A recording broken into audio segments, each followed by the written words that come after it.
Oh, hey there, guys. It's Metro. We are back. I'm good, right? Yep. We are back. Long time no see. How you been?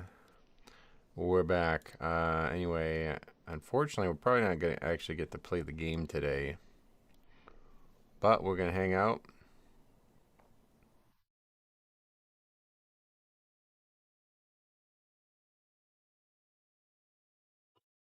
And hopefully, maybe get to play. Oh, I didn't change the title. Yeah, let's change the title.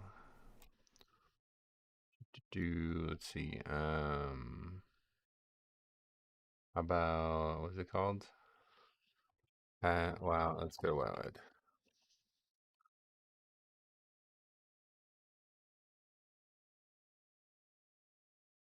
There's actually some interesting stuff on Wowhead, it looks like.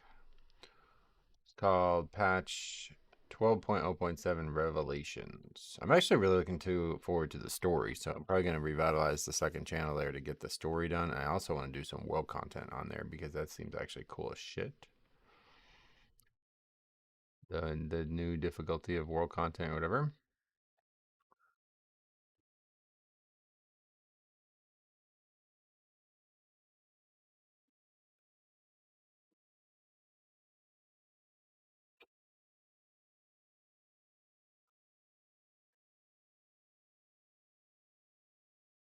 Alright, change title. What else do we have to do? We don't have to chat on the screen. Wow, it's not up. Nope. Loopy, welcome. Okay. Done. Alright. That's all the things done. Guess we will log on and see if maybe somehow there's something to look at, but probably not. Been up down for 2 hours.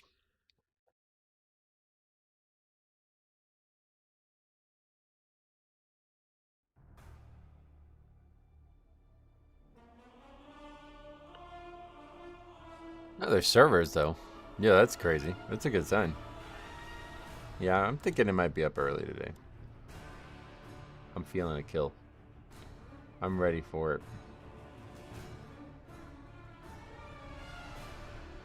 Do that.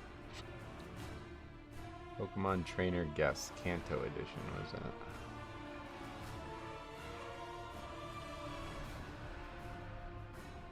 What is Guess?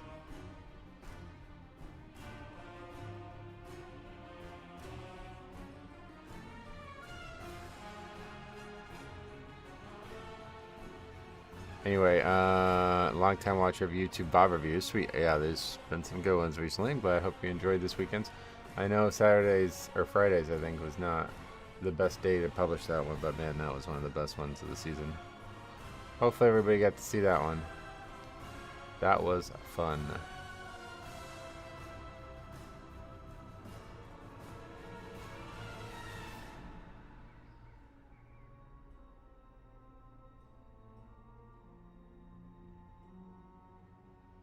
Right.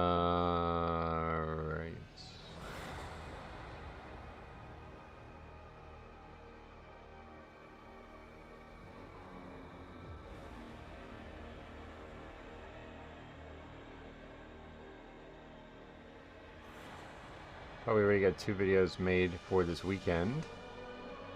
Getting ahead of it, unlike last weekend when I was stressing to get them all done.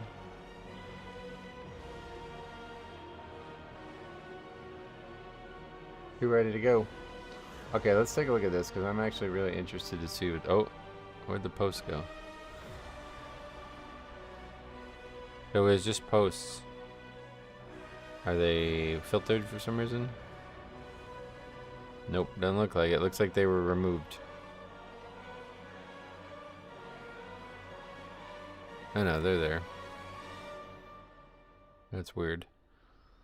But yeah, Project Ascension has also been targeted, which I guess I'm not surprised by. So what is this article? This is just like a opinion article, I guess, right? With the recent injunction against Project Ascension and their win against Turtle WoW earlier this year, Blizzard is showing a pattern of behavior that mirrors a similar event that took place in 2017 While the reason for these closures may be obvious to some, let's take a look back at other private servers shut down and the events that followed afterwards.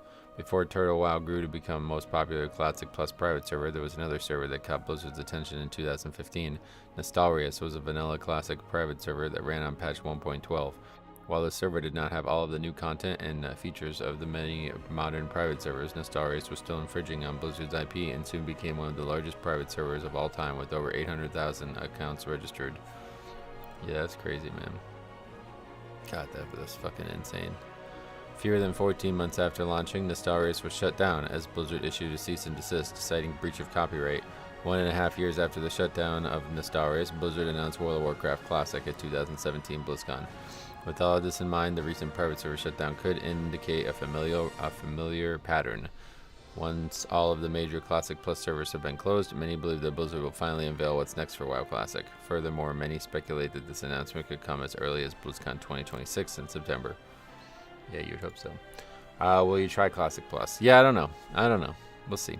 There's another post on here that I just wanted to read now too, so we're going to take a look at that too. What could this be? This is not very long either. I don't know why these people make these posts.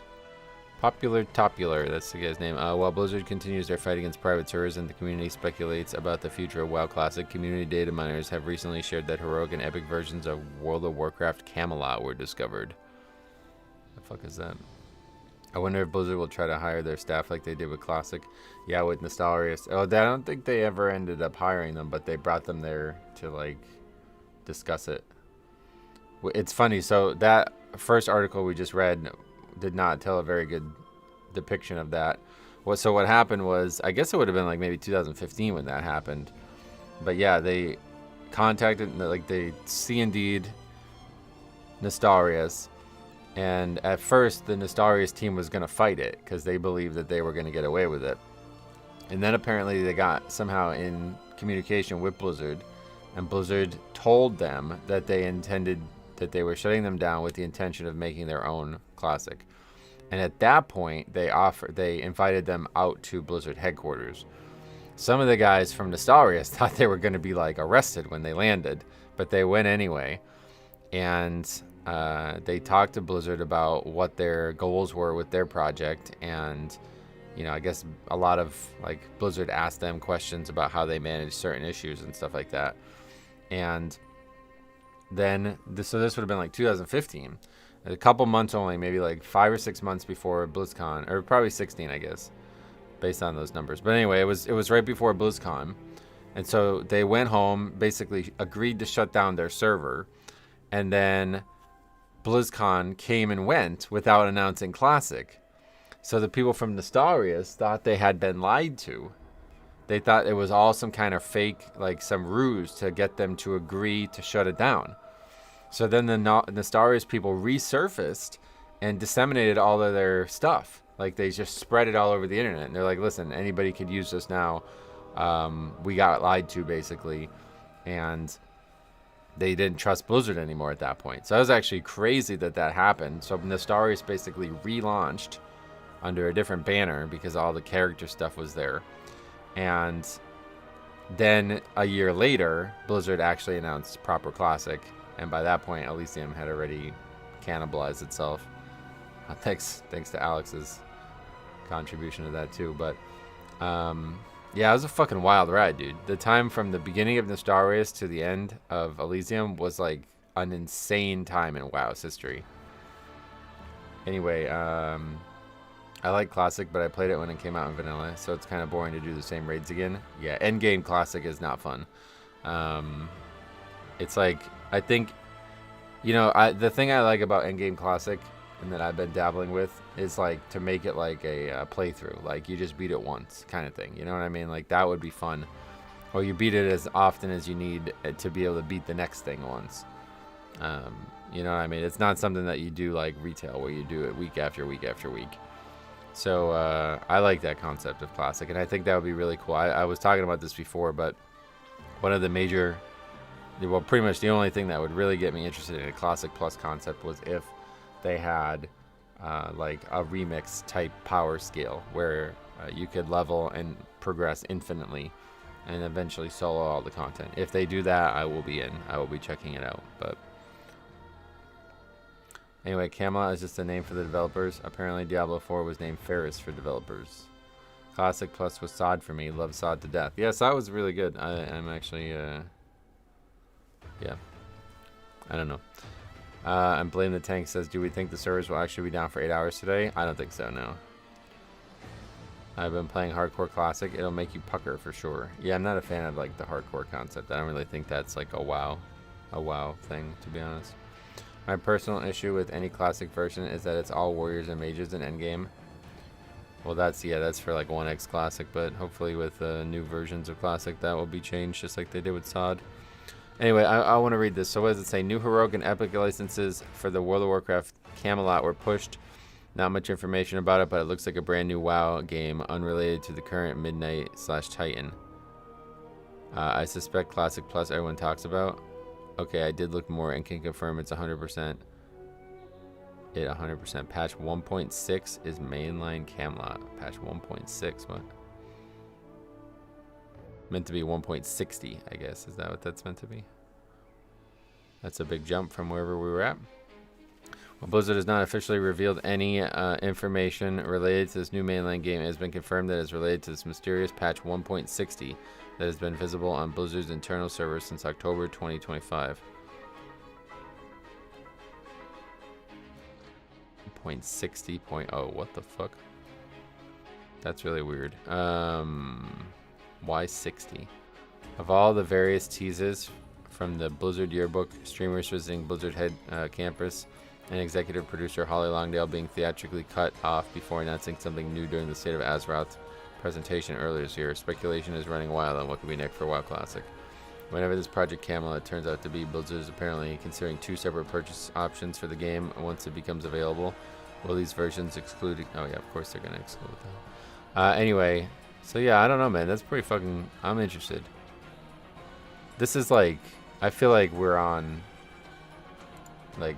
part 2 of the 2017 timeline thing that we just talked about. Like, it's actually very interesting just to kind of speculate and see where it's going, because if they're doing it like this big, it's definitely not going to just be Sod level shit. There's going to be a lot of stuff, and I don't know what they would even do, because it doesn't really feel like there's a lot like that they can do for Classic Plus. Like, honestly, Classic Plus is just the Burning Crusade. I said this years ago. Like, the best version of Classic Plus would just be using TBC, but nothing from TBC. Like the TBC client and class changes and talents and all the stuff that comes with it. And it's level 60. So like you can do, all Outlands and stuff. That would be like level 60 endgame content after Nax. That's all it would be. And it would never be its own expansion. And you just cut back all the expansion level stuff. That's to me is like that. The original Classic Plus, like you get Blood Elves, you get Paladins for the Horde and everything. Like I don't know what else they can even do.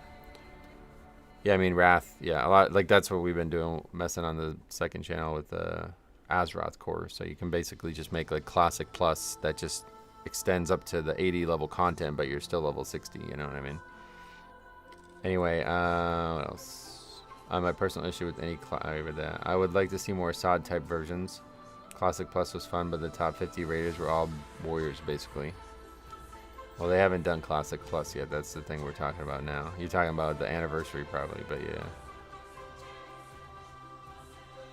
1.60 because Classic ended at 1.50. No, there's never been a 1.50. I think the current patch for the client is like 1.15 or something. I haven't downloaded the client in a long time, but... yeah, I don't know, but it's definitely not anywhere close to 60.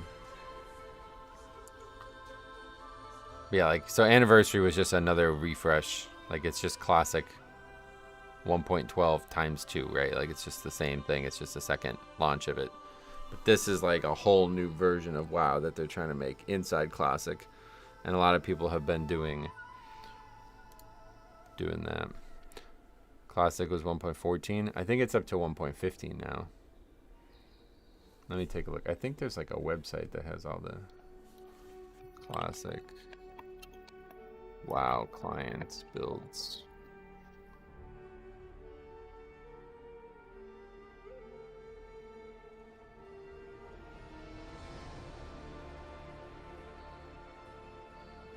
1.14.3 is the latest build, apparently. A classic era is 1.15. Oh, okay, yeah, 1.15. Original 1.12 was the final patch of the original classic, if that's what you're talking about. And that, so when they made actual classic, like vanilla classic, what, I don't know, 2019, when 2019 happened, instead of using the original 1.12 client, they ended up making it 1.14. That was the new client, I think. Or maybe it was 1.13. And then I think 1.14 came out during Season of Mastery the first time. And they added some more tech to it. And then I guess now it's 1.15. But either way, it's nowhere near 1.60. Yeah, the Classic Plus thing would be like, it would be huge. Like, presumably it would be all the original stuff existed, but with way more. And the question is just like, what do people want? We actually did this a while ago. I don't know if that website is still there. I don't even remember what it was called. Survey website. Yeah, this was it. I wonder if there's more. Yeah, no, there's not any more new ones. We actually did this on stream that day. TBC was 2.4.3. That was the final actual build, and then Wrath was 3.3.5. Trust me, deep into this private server situation for years, so that's all there is, huh? They didn't add any new ones, huh? Yeah, it was fun. We did this on stream, I think when the game was launching. When Season 1 was launching, I remember doing it just a couple weeks ago, or a couple months ago. I don't know if there's any way to, like, see. I don't want to retake the survey. I just want to see.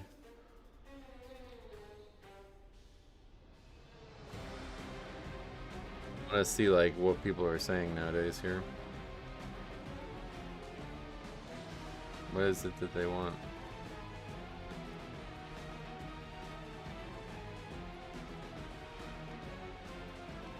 Oh, just like more quests? People post like more quests here?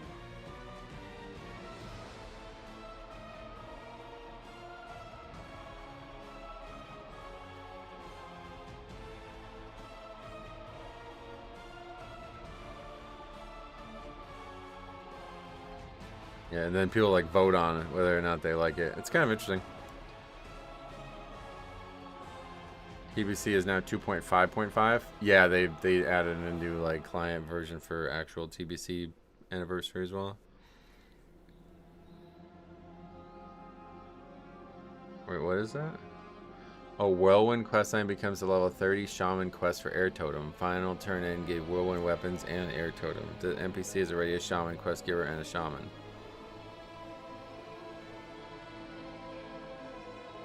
Wait, so what did Warrior get? Warrior just to lose it? That's kind of crazy. Add some more lore concerning the Whirlwind weapon items.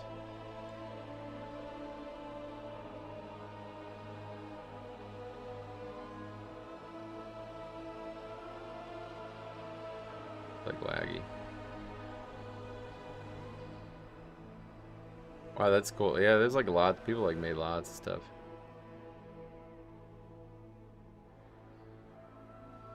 Horwatha dungeon. A small low-level dungeon if blood elves are available in the style of Shadowfang Keeps.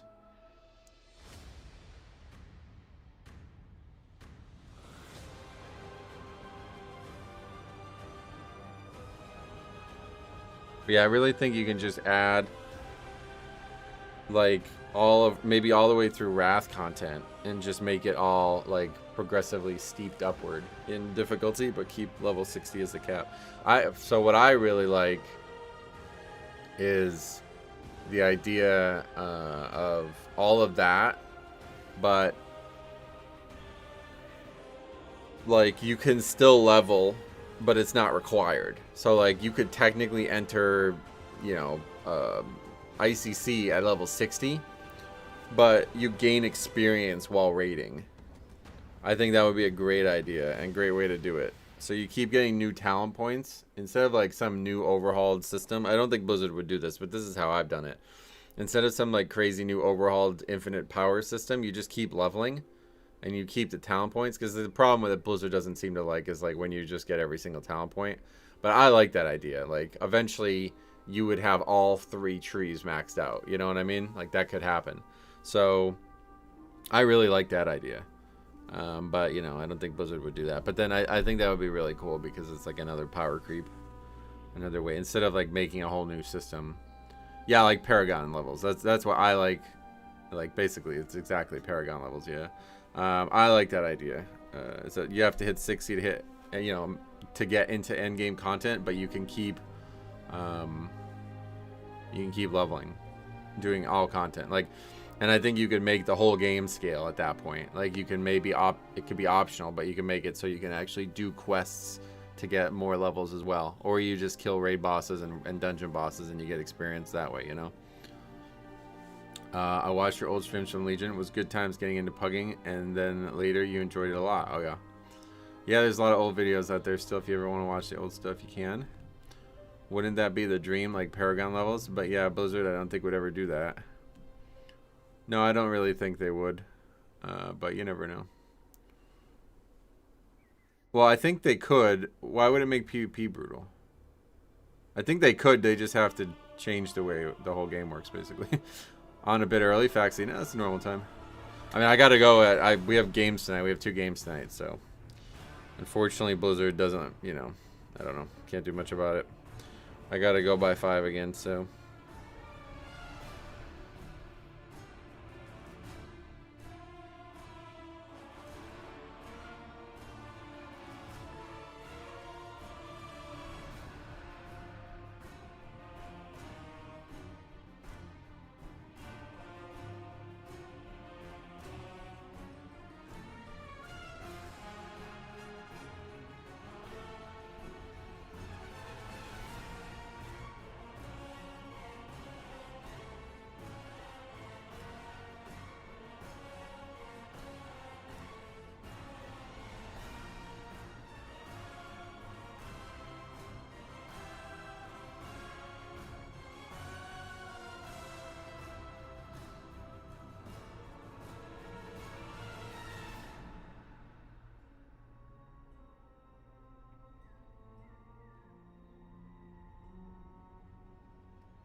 I think it would need to be PvE servers. If you had 3 trees max compared to another player with only 1 tree, the power creep would be a big divide. No, it would be. I guess it would be handled like actual remix. Yeah, like in remix there is no PvP whatsoever, right?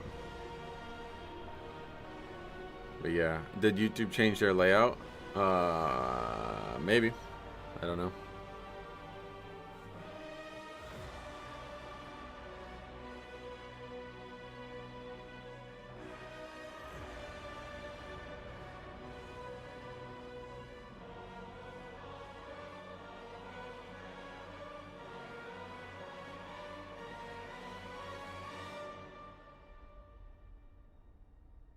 What are the chances Blizzard finish the update ahead of schedule? I think it's high. The servers are already here. It's only 2.5 hours after the start. My layout is definitely different. Oh, really? What's it look like?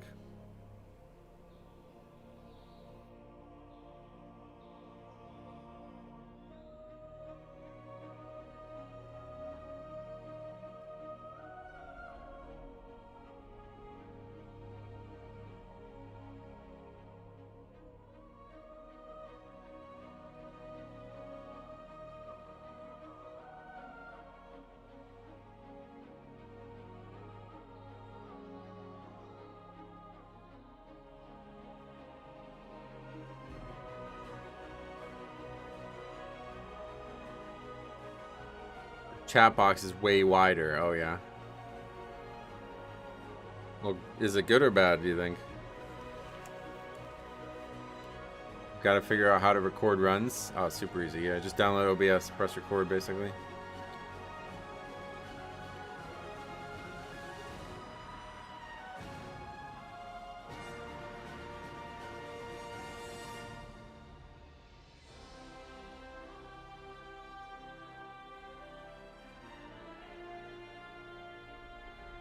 You don't like it? Oh, yeah. Sorry about that, man. I haven't really watched a lot of, like, I almost never watch a YouTube live stream, but I did watch Cop's, like, live replay of him playing Life is Strange. Holy shit, that's a good game. I'm really shocked. It's basically not a game. There's, like, almost no actual gameplay, but man, it's like a good movie or whatever you would say. I'm not bothered personally with the chat box. Kind of like the messages not turning into a wall. Nice. I'm always averse to interface changes. Yeah, I bet you. Just change is scary in general, right? Are you playing WoW not on the streams? Do you mean like when I'm not streaming, how often do I play? Not much free time for it right now. Between making all the videos and streaming, that's pretty much all the time I have for gaming right now. I've been playing a ton of basketball. I pushed myself a little bit too hard. I need to take a little break, I think, man. I just like it too. It's just fun, man. I'm like addicted to basketball. But our men's league is over. Probably. I don't think we're making the playoffs unless something really, really weird happened. Unless something really, really weird happened that I didn't know happened.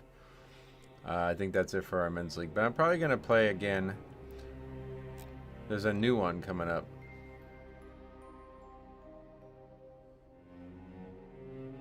They're starting another one at the end of kind of like late July, so he's playing his 4.1k AUG on EU on the second monitor. Nope. You play 3v3? In the league, it's 5v5, yeah. I wish I could play 3v3. I love 3v3. I think I'd be way better at 3v3. But I don't. That's not really a thing that happens in the United States. There is a 3v3 tournament. I'm going to try to play it in the summer. That's coming up too. I got to make a decision on that. I just don't know enough people. Like, I gotta get serious about it. That's actually the 24th and the 25th. Is it the same weekend the other league would start? I think so.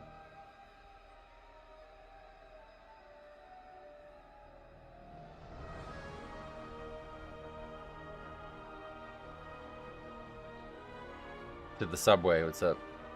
Welcome. Not going to the subway today, but maybe.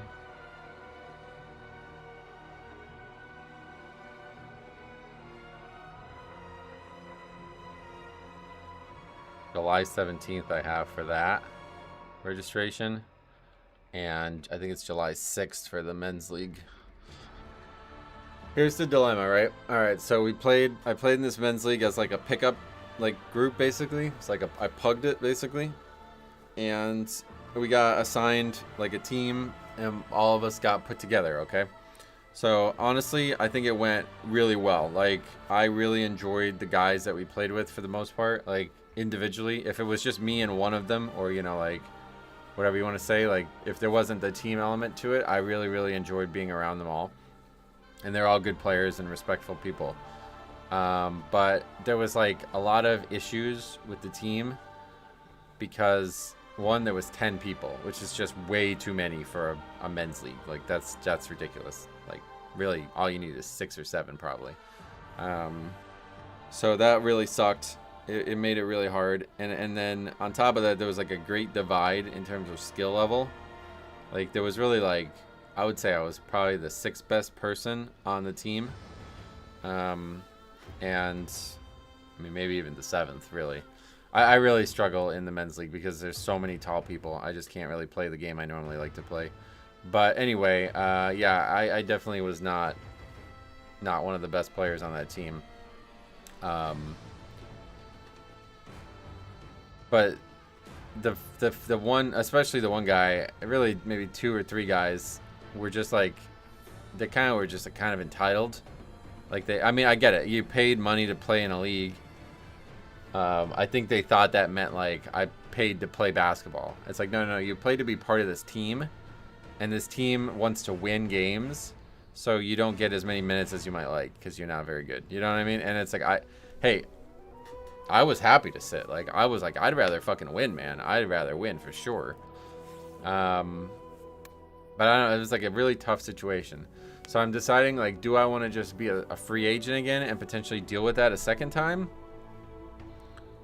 Or do I want to make my own team? Now, there's a couple of problems with making my own team. One is, like, now I feel like beholden to these guys. So I already asked, like, I was like, you guys want to play again? Some said yes. A couple just totally, I don't think we'll ever talk again now, unfortunately. Or, I don't know, fortunately, maybe. But regardless, it's a lot of money. It's $600 to register a team. Now, obviously, I should then expect my teammates to, you know, pay their share of it. But I'm really worried, like, I don't have that kind of money to just be throwing around at this if I can't actually, like, make it work. And I just don't know that I know enough people to guarantee that I can make it work. Outside of these guys from the league, if they don't want to do it, then I'm just fucked. I'm just out money. I'm actually thinking about asking my former boss if he wants to sponsor it in some way to help defer the costs. Because there's a couple teams, I think there's like 3 teams in this league that had like shirts with businesses on them as like advertisement. Although I don't think it's gonna be like, who's gonna see it in the men's league. But anyway, I think it's a good idea. So I may ask that if I can get even a couple $100 off him. Well, then I would probably need, I don't know how much it costs to make like 10 shirts with logos on it, but if I can get that totally paid for the shirts and then maybe a little bit extra for the money on the league, then I'd feel a lot more comfortable with it. But yeah, I don't know. I wouldn't mind playing as a free agent again, but man, if we get stuck with 10 people again, I guess that's like the worst case scenario, I think, because I think if it was, well, maybe 11 could be even worse. But I think it couldn't get much worse. Like, if it was 12, they would have probably just made 2 teams of 6. But yeah, I don't know. Are you dunking? No. I'm only 6 foot. I can't trim even at this age. But when I was in high school, I used to be able to.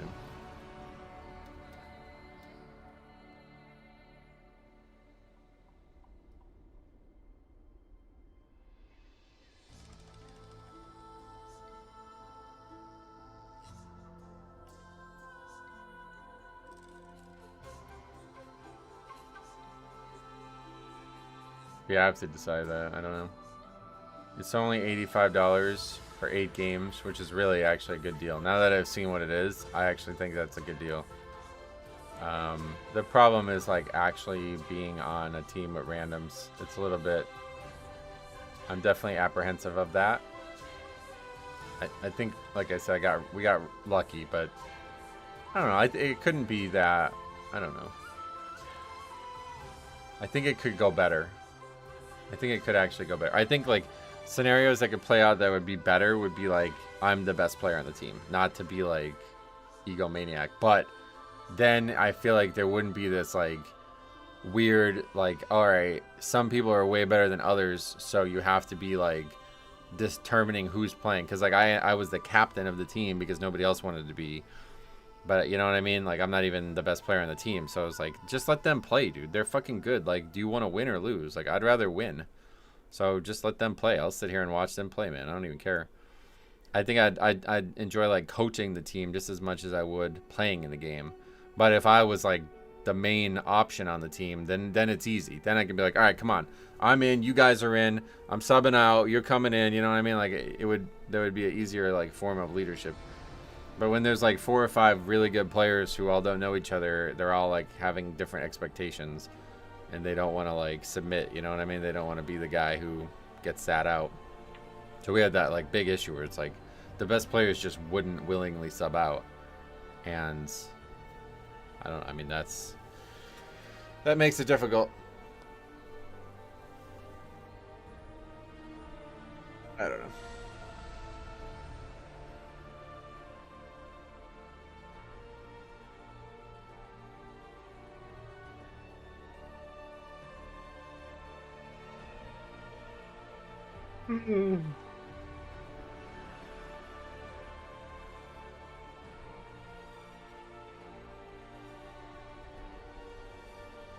Afternoon. Yes, you were right. Uvu, welcome.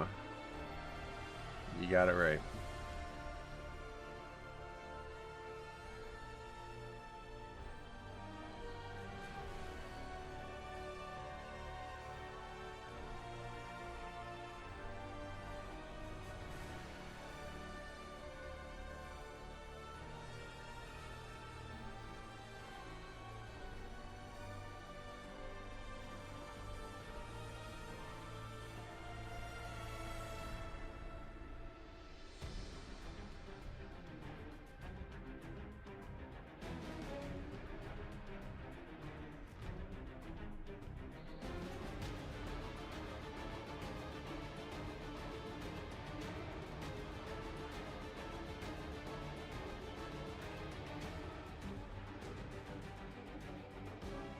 Last adult sports league I was in, everyone got equal play time during the season, and the players that gave you the best chance to win most of the minutes in the championship tournament. Tell me a little bit more, like, how was it ran? Because, like, initially, it felt to me like if I didn't step up, there wasn't going to be any, like, coordination at all. Like, I made the group chat, I made the email chain, I picked the team color, the team name, like, yeah, it was like, the whole thing was super fucking awkward. The idea of, like, 10 guys get sent an email and all of a sudden one guy has to, like, it just doesn't sound like that should be how it is. It was our summer league over 10 weeks. Captains were decided before and they picked teams and ran everything. So it was like the league made the captains and the teams themselves, and that was like, you have to listen to them or something. What are you picking on your first note of borrowed power? I don't even think we're going to get there today, so I don't know. I didn't look at it. But if we do, I will let you know when we pick it.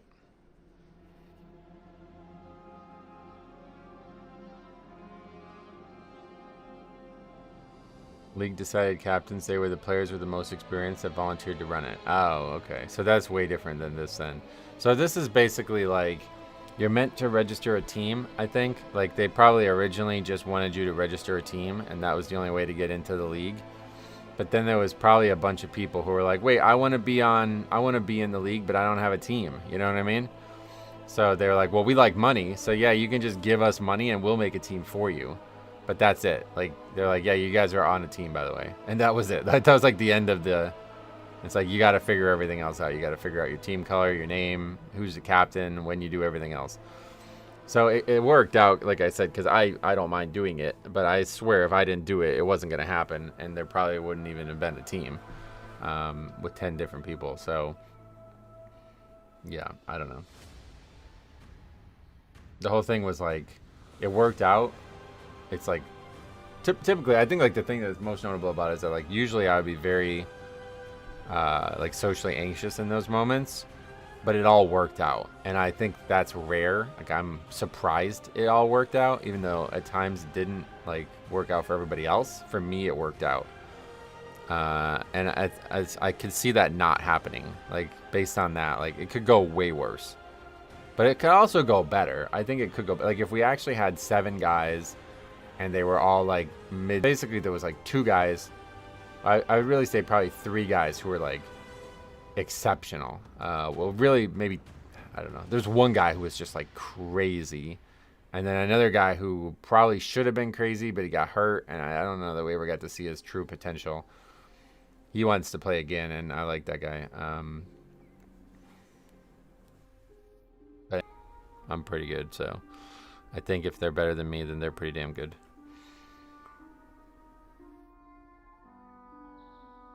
Is there class balance on this patch? No. What the fuck? Prop Pally needs a... It's funny you say that. This comment, you guys are going to laugh at this comment.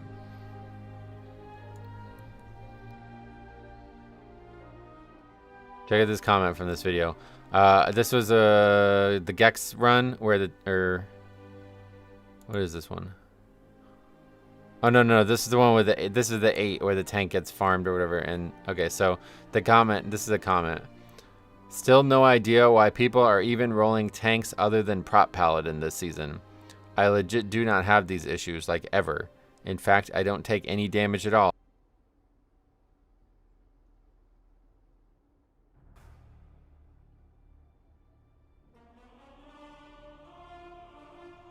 But yeah, anyway, yeah, Prop Pally is great, apparently, so. No, but I heard that they're actually, like, pretty weak. Hey, Ryan, what's up? Welcome. I heard they're, like, pretty defensively weak, but...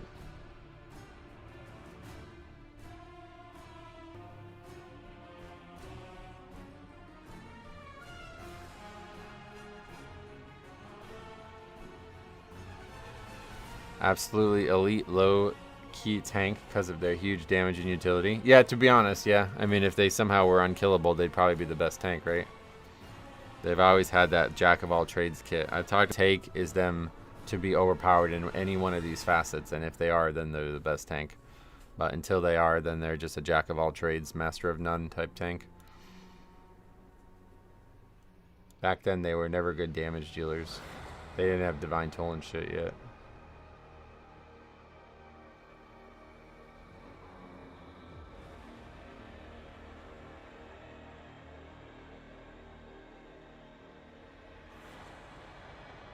Oh yeah, House of the Dragon this weekend. Hype. Oh dude, I'm so fucking excited, dude. I know people weren't like super excited about the ending of season 2, but like I hadn't really thought about it until recently. But like season 2 ended and it shouldn't have ended. Like the 2 episodes that got cut are the 2 episodes we're about to watch. So this is gonna actually be probably the best start to any Game of Thrones season ever. I'm really excited. I love my Paladin fantasy, but I really just hate how I can't turn my back at all. That's how all tanks are, right? I think the pure DPS build for Prop Pally competes with most DPS. Oh, really? Yeah, I've heard people always say that. Like, that's like a recurring every season. Prop Pally, very, very good damage dealer, but other than Bear, right? Yeah, I guess I still don't know for sure, but some people who suggest that Bear can block or can dodge from behind, and some say that they cannot. So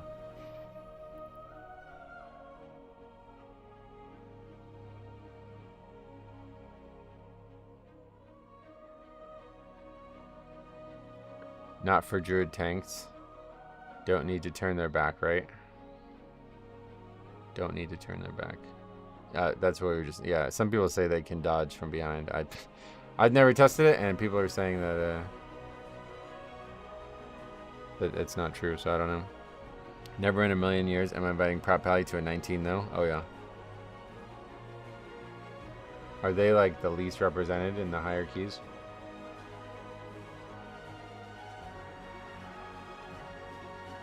Oh yeah, it's like a legit thing, right? Okay, good. Because I said this like months ago, and people were like, "No, it's not true." They can dodge with their backs turned. It makes sense. Like dodge, I don't know why you wouldn't be able to dodge with your back turned. They don't parry and they can't block. So yeah, obviously. So wait, maybe all tanks can dodge with their back turned? It's not just them. It's just that other tanks rely on parry and block, right? Is that why?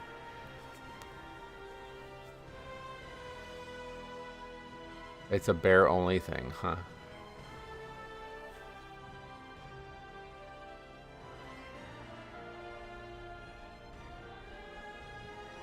Let's see what's out there on that. See, look, even AI doesn't. Like, I don't know. It's really weird. You cannot dodge, parry, or block attacks from behind while playing a Guardian Druid. What is this?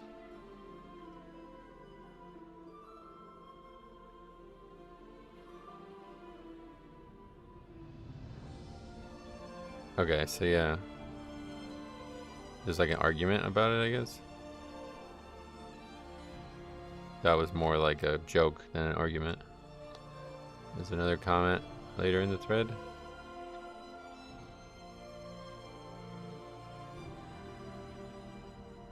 Oh, nobody's really addressing it in that. Does Druid tank take more damage by adds when they hit you from behind? Technically, they do take more damage. Your one friend may be confused because in retail WoW, bear tanks do not block or parry, but they do get a dodge chance based on agi and will not dodge if the attacker is behind. See? It's just like, brother. What the fuck? It's like nobody can agree on it. What?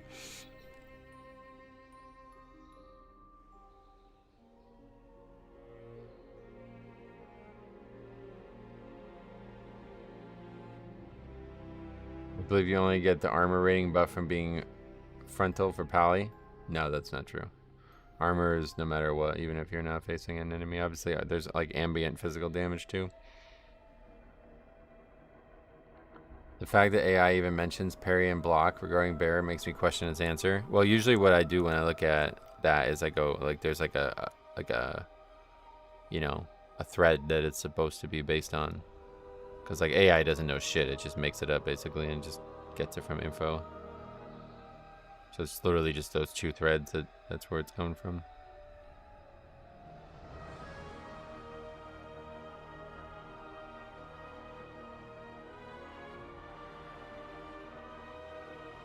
Awu back tanked a full pack on a 20 in my Sarah Cavern, so I presume bears do dodge from behind. Yeah, I don't know. Right, obviously you can't block if the mob hits you from behind. That's why, like, so that's where this came from, because like in the early days the only actual viable tank was a Prot Warrior, you know what I mean? So obviously if 100% of people who are tanking are playing Prot Warrior, say you have to have the enemy in front of you, then people believe that, right? And that's like from blocking mostly, right? But it's also from parry and dodge. And then when other tanks started to become more balanced, you started seeing this idea that bear was like unique in this way, that they didn't have to parry or dodge or block, or they did dodge but they didn't block, you know what I mean? So I think that is the answer. I think it's like you just don't get punished anywhere near as much, but it's not true. I don't think you can dodge from behind.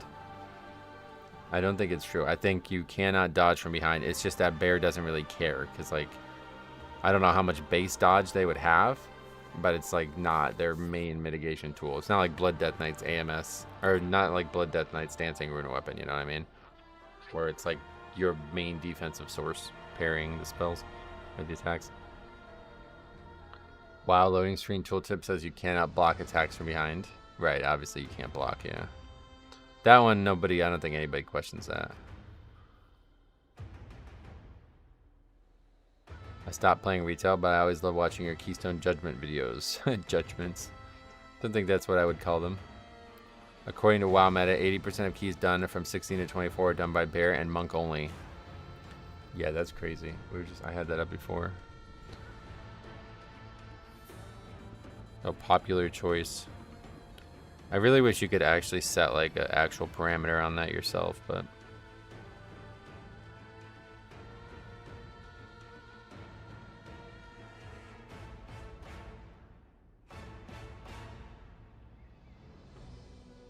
yeah, so even in terms of popularity, Blood's not doing great. But they're 4th overall in optimized potential. The problem is like the difference from a 16 to a 23 is just ridiculous. That's just absurd. That I don't know how that's actually getting calculated in there, but that's awful. That's not going to be. That is not a good number to be putting forward as that.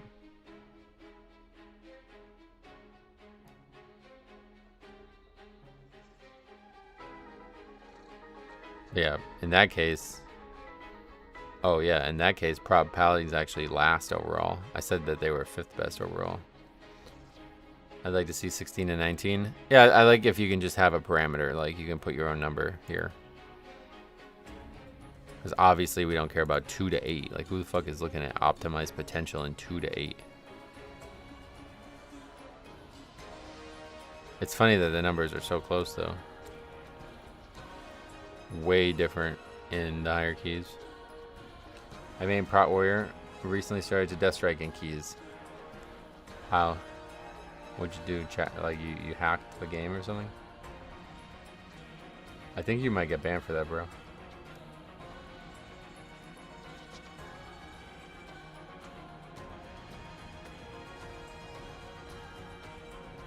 Well, there's a lot of spam. Oh, some of the email in my spam is actually reviews. What the hell?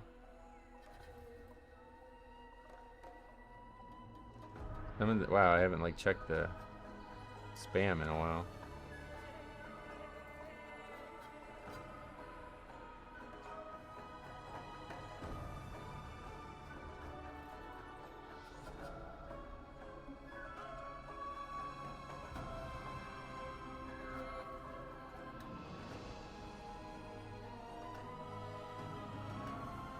Oh yeah, a 2. Wow, there's a 2. All right. How do we get that out of the spam? Not spam. Okay.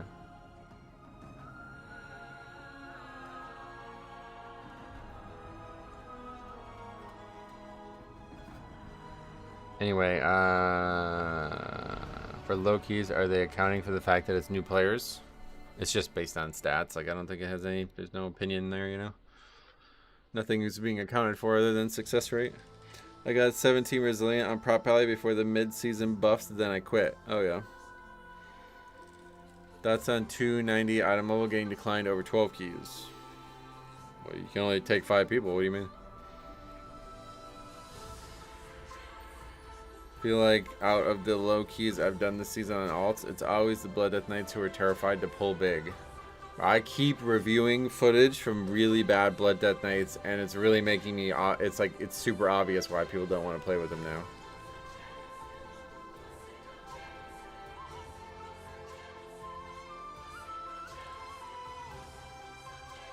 You find the HP yo-yo fun? I think it is, it's very engaging. Like, you're going to be on the edge of your seat, you know what I mean?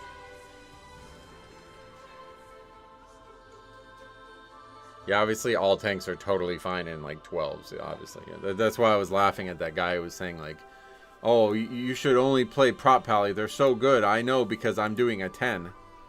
It's like, what? Surely you didn't say that to me.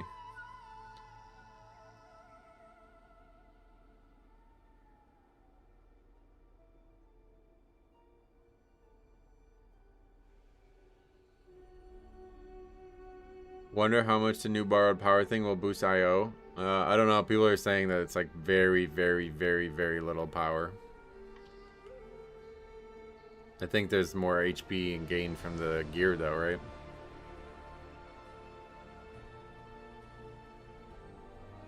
Yeah, if you want to have fun as a Blood Death Knight, the best thing on Blood Death Knight is to go do under-geared low keys. It's so fun because of all the wacky shit that happens in low keys.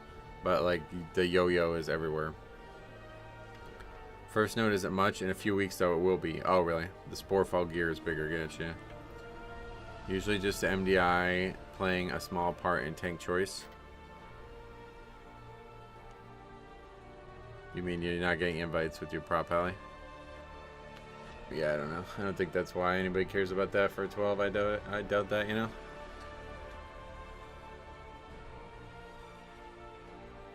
What do you normally play? Well, I mean, me? Sporefall gear on Mythic will be a good thing. Oh, yeah. 3.5% DPS is what I've heard to expect from the borrowed power. What, like at the actual ending of it? Yeah, I haven't heard anybody say anything about it other than it's bad.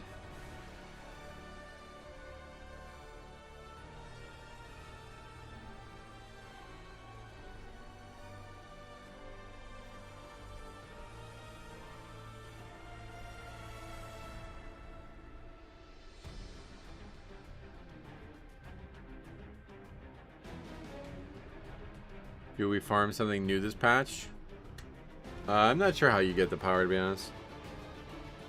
Tried an 18 Karens with Blood Death Knight tank, and he was running around like a chicken with his head cut off the whole first pull. We could never get any funnel or cleave in. Oh yeah, it's probably not that hard, but it's definitely a hard pack. It's just a weekly quest? Oh yeah, you said this the other day, right? Like, what, you have to just do content in the new zone or something? After all 5 weeks, it was hardly tested and will probably be tuned several times, but nobody knows what Blizzard's goal was. Right, yeah, that's a good point. Sounds about right with borrowed power. They never give us anything above 5%. Yeah, maybe. You think raid plus borrowed power will be half a key level after 4 weeks? That's what they're speculating. Gotcha. So not much of a difference, even with the gear, huh?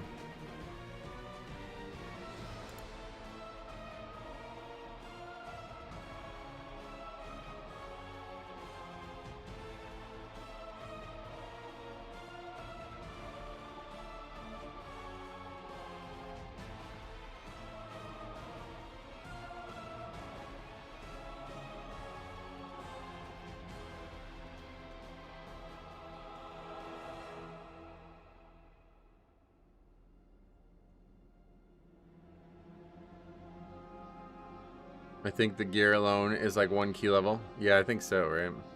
Seems like you can choose between a good option and a bad option on 3 of the folio tiers. Might as well not give us a choice. Oh, really?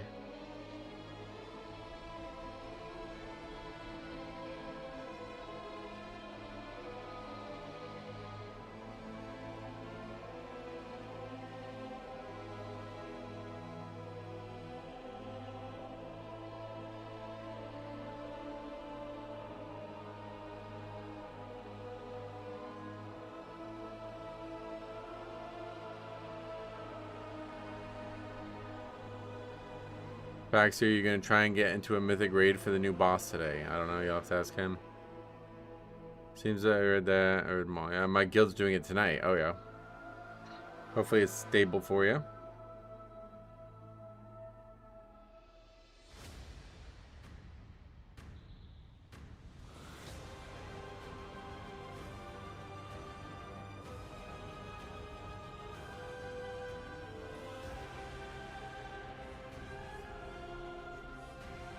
Assuming servers are good, yeah.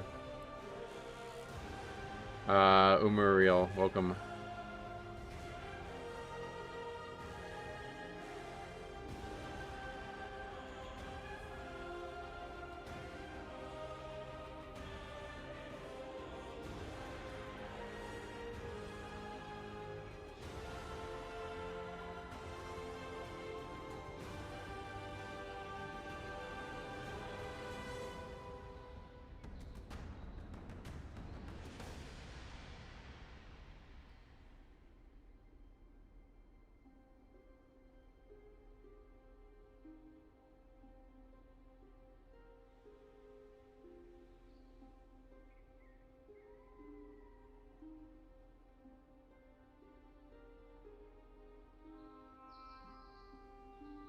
Nothing really going on with WoW news though, although that classic stuff's really compelling. I hope there'll be some more info on that soon. Like I said though, I'm also really excited to try out this new world content. I'm gonna probably do some stuff on the second channel. I definitely want to do the new story stuff on the second channel. But yeah, I want to also do like the Mythic World tier or whatever it's called. I'm gonna check that out on the second channel for sure. We gotta be getting season 2 stuff soon. It's halfway into June now.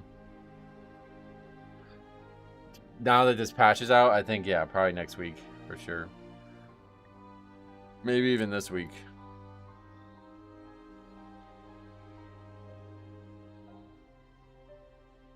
Oh yeah, there's the lower walking too. Shit, I kind of want to do that.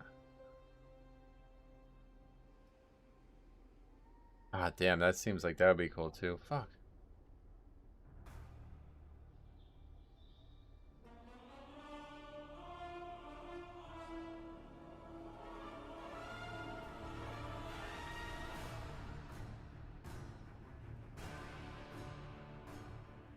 Hey, what is this?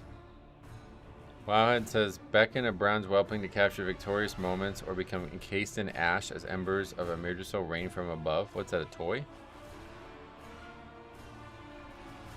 What are they showing here? I don't... That must be a toy, I guess, huh? Too many articles. Didn't they data mine a build on PTR? I don't know. I don't think anything's on there yet. It's probably just on the CDN or whatever. PTR, you know, which has to last for a few months.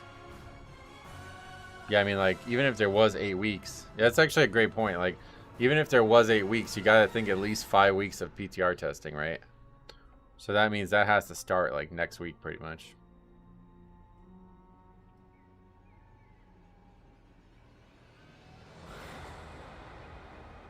Did you see the cool-ass panda mount WoW China is getting? Was that on there? I didn't even bother. I don't, like, whenever I see, yo, I'm telling you right now, if the first word of the article is China, I'm not clicking that shit.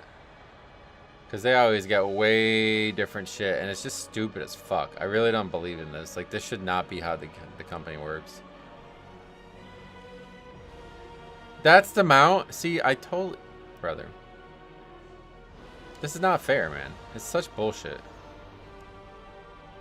It's absolute fucking bullshit that one version of the game gets shit that the other version doesn't get. It's absolute fucking... This is the dumbest thing that Blizzard does. I have nothing positive to say about their 9-hour maintenance windows. This is 10 times worse than that. Because they're the same fucking company. They put the resources into it. It's in the video game. Why is it not available here? Do they actually want us to go... Like, what is the reason? Like, can somebody explain this to me? Like, I'm not going and playing on China just to get a fucking mount. Such absolute nonsense. August 11th is the end of time waste, so that's probably patch day. Yeah, probably.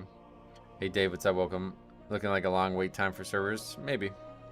I can't wait for Heroic World Tier to take off and they implement in the overall world. Then we can have Heroic World Tier War Mode open world content. Oh yeah. I'm actually really excited for Heroic World Tier as well. Like I said, I'm probably going to revitalize the second channel and get some time in on there doing that.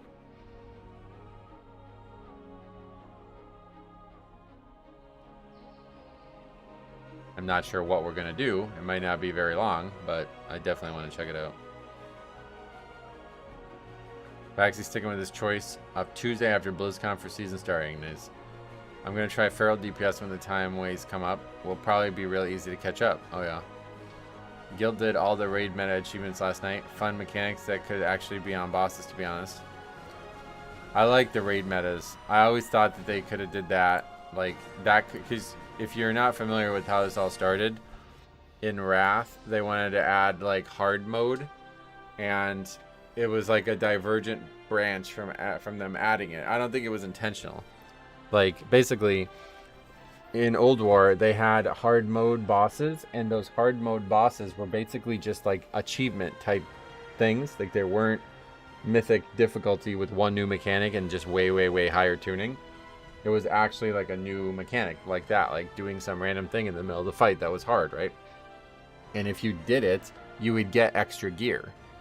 So I think they liked the concept of the gear, or maybe the community liked it so much that they just wanted to keep doing that. But Blizzard was like, well, we're not actually fucking creative enough to make hard mode, like good hard mode achievements for every raid. It's got to be tuned right, you know what I mean? So instead, they just made an actual harder raid. And I don't think that was ever like the original design intention. So I actually would have liked that way better, I think, if there was like, if the achievements that you do now, quote unquote, were the actual mythic mode. Like, that would be way cooler. Because then it would encourage, like, if you've ever done the achievements, especially during, like, progression, it encourages, like, really weird shit. Like, I'm trying to think of some examples, but it's like, all right, we need, like, 5 priests for this one, guys. You know what I mean? Like, then all of a sudden, beating the boss becomes secondary, and doing the achievement becomes first. Whereas on Mythic, it's like, they degen out to try to get the best way to kill the boss, you know? Instead, I think it'd be more interesting to be like, holy shit, look at, they have 20 paladins in that, you know what I mean? Like something totally wacky that you would never see. I'm very interested in how they tune in. Historically, they don't approach actual challenge for an open world. Right, that's why I'm very eager to see how this goes, to be honest. I think they did a great job in Remix. It was just that Remix was like power central, you know, so the world didn't stay hard. But it was definitely way, like, if you ever, I accidentally had it turn off, like when I was like late in my power scale, it would just get randomly turn off, and then I would be in like normal mode, and you would actually just like, you would auto attack the mob and it would die. It was fucking insanity. I don't know whoever played in that mode. So the difference between the hard mode and the normal mode was gigantic. It's just that you didn't feel it because of how much more power you had.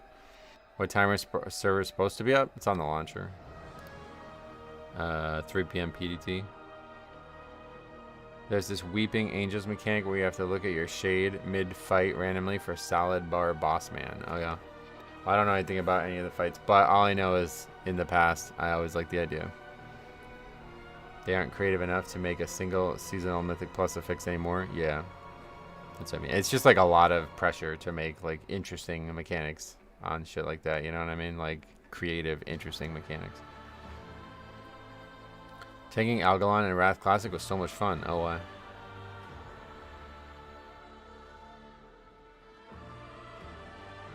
Speaking of mounts, I do like the ones in next month's trading post. Wait, did they July's trading posts are already known, really?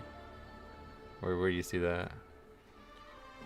Guys, new rule, only see videos will be made from now on. Yeah, my bad about that.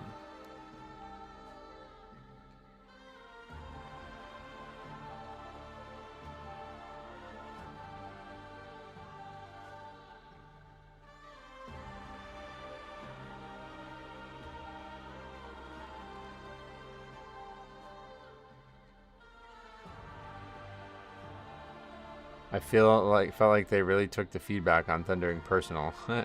I think Thundering was the indication that they had no, like, it was like, well, this is our last chance. Let's see how it goes. And it didn't go well, and that was it. That was like their best attempt, you know? Because like it has to be themed for the season. That's the issue. I don't think people fully got that part. Like, the original idea was that it was themed for the season and that it would get like voice acting and cosmetic stuff around it, you know? So it's like, well, sometimes the season doesn't have a very good theme. Like the Goblin Patch. What the fuck are you going to do? Gazlo's going to show up and steal some of your gold? You know what I mean? Like, what the fuck? There's just not a lot of great options. To be honest, just keep Season 4 seasonal. Lol. The final, what? Season 4 or what? Robert Norton, I guess, aka Cowboy from Hell. Thanks for the subscription.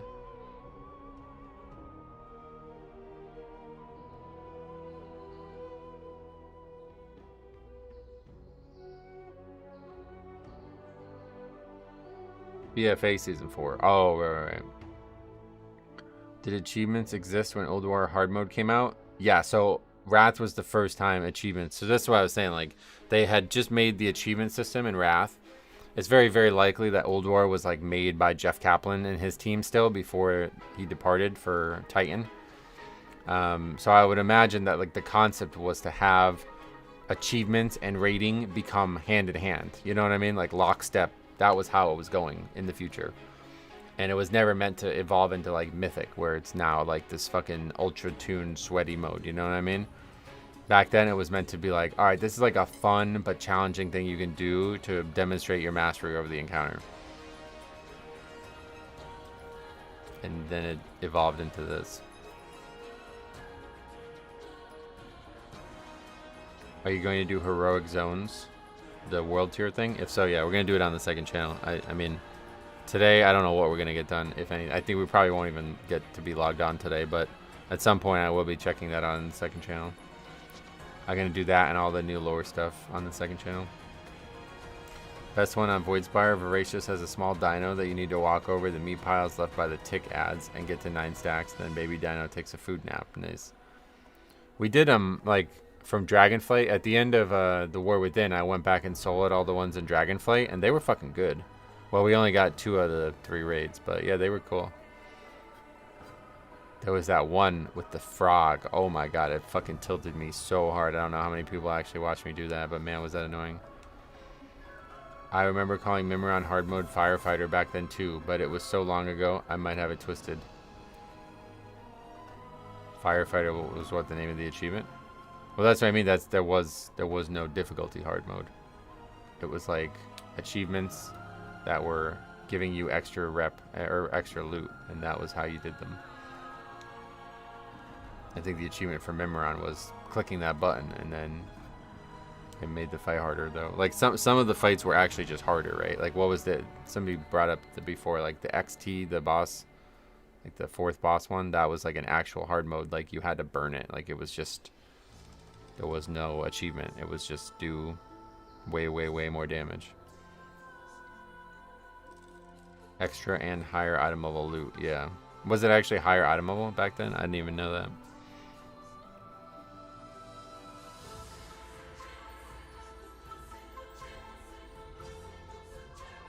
I just remember when I got, like, I had raided and then quit. I missed Old War. That's like the only raid I missed, basically. And then I came back as Holy Pally, and my best in slot shield was from the big frost guy, whatever that guy's name was. And you had to do it on hard mode. And I remember trying to do it on hard mode, and we kept failing. And then I just stopped trying to get the shield. I just gave up. Wasn't the Freya one to kill Freya with all the ads up? Probably, yeah. Breaking XT's heart was my favorite hard mode. Why? Wasn't it just like a straight up DPS? Like there was no actual achievement? You just had to do it really fast?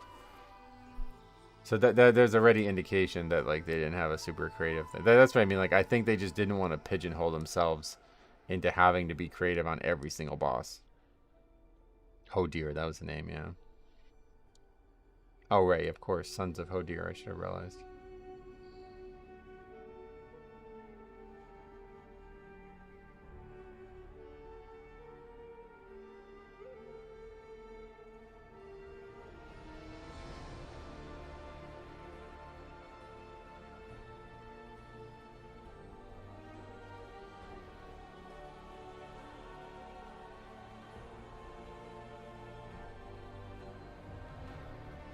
Those hard mode designs were killing mini bosses, reduced final boss mechanics, difficulty / loot was very innovative. Yep, that's what I was saying. I heard a rumor Algalon is going to be our Delve companion in the last tie-in. Just kidding. Algalon. That was really funny, actually. Breaking his heart caused him to do extreme air damage and reset his HP to full. Oh, really? Oh, that's what I was thinking. It's then the fight like starts, like a new fight starts, right?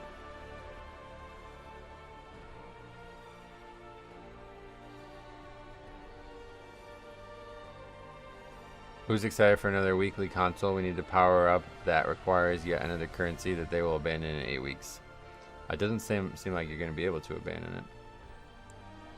Which is a curious thing because people probably aren't going to like that. Think about it from like 7 months now or something, like as season 3 is starting. People are still going to be like, you have to go back to season 1 content. People probably aren't going to like that. Hope you get good vaults today. Oh, I don't think I can get a good vault at this point. What could I even have? A piece that already has leech on it or something, I guess.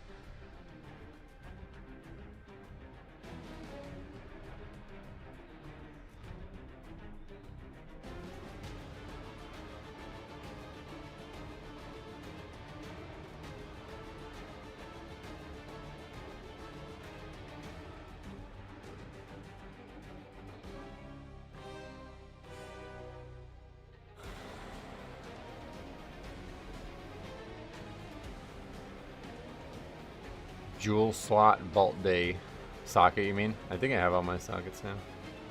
I can't remember.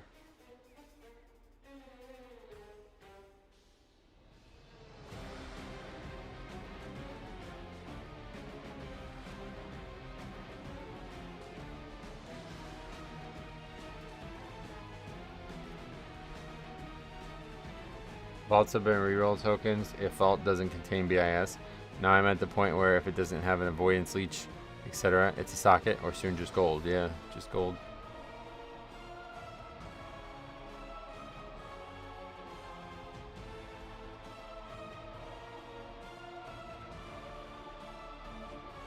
Once you finish the 5 weeks, you are done for your whole warband, except to go select your buffs. No, but I was saying like if people come back, you know what I mean? Like they play late or something like that.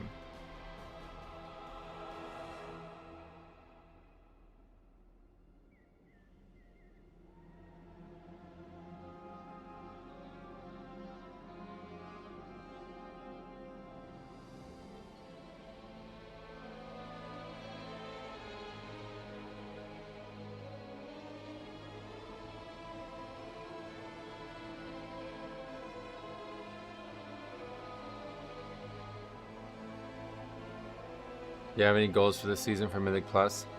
No. I fucked up. I had a goal and I fucked up.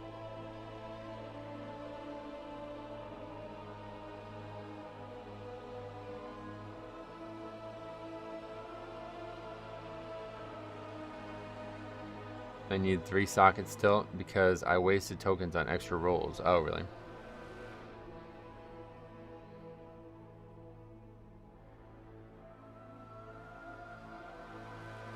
What was the goal? 1%. Stay in the 1%. I think it's just 5 weeks of doing current meta quests, so it will stay evergreen. Well, that's what I mean, though. Like, who wants to go back and do... You know what I mean? Like, I don't think, like, a year from now, people are going to want to come back and do this stuff. It's not bad when you get it the first few weeks it's out, because it's like, oh, yeah, cool. But now, like, 6 months from now, when the season's, like, the second season's over, I don't think anybody wants to do that. One more socket for me. Had an upgrade that superseded my previous extra socketed item. Nice. Yeah, maybe there'll be some kind of catch up. Oh, did they do that with the ring? That's what I was thinking of when I was saying that.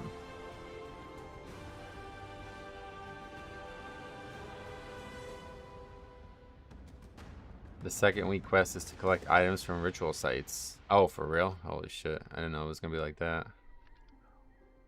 Well, I'm probably going to do it all on my paladin or something. I don't know how I'm going to handle it, but I would like to do all of this stuff in like hard mode, world content mode or whatever. I thought servers were down till 6 Eastern. I don't know why. I mean, that's what it says on the launcher, so we'll see. 3 p.m. PDT.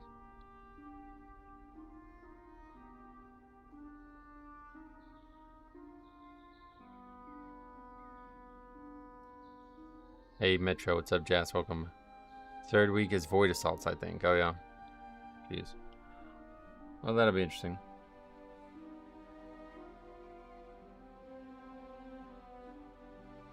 I'm a bit out of the loop with the patch. Anything great to expect? No. Story, I guess. The story I'm actually looking forward to.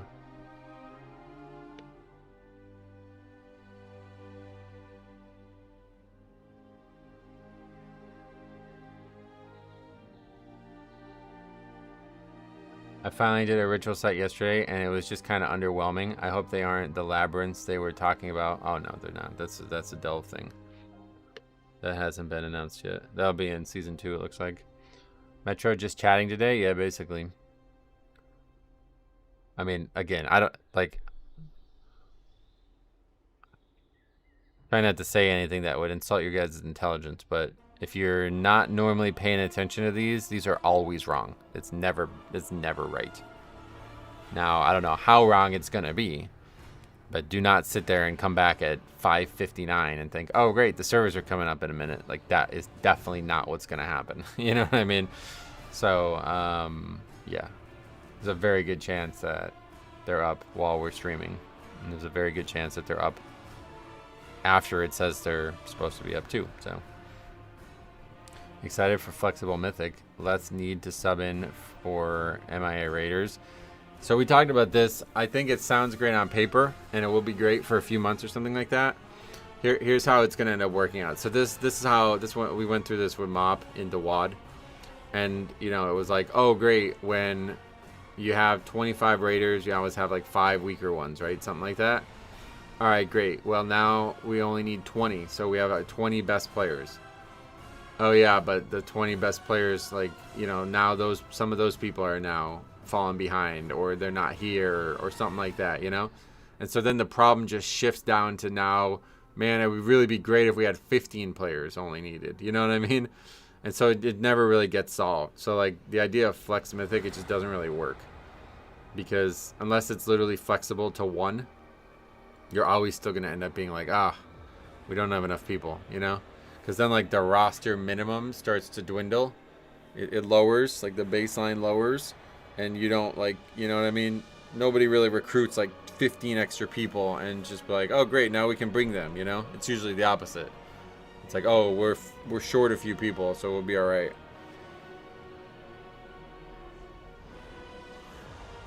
It's never wrong in the same direction.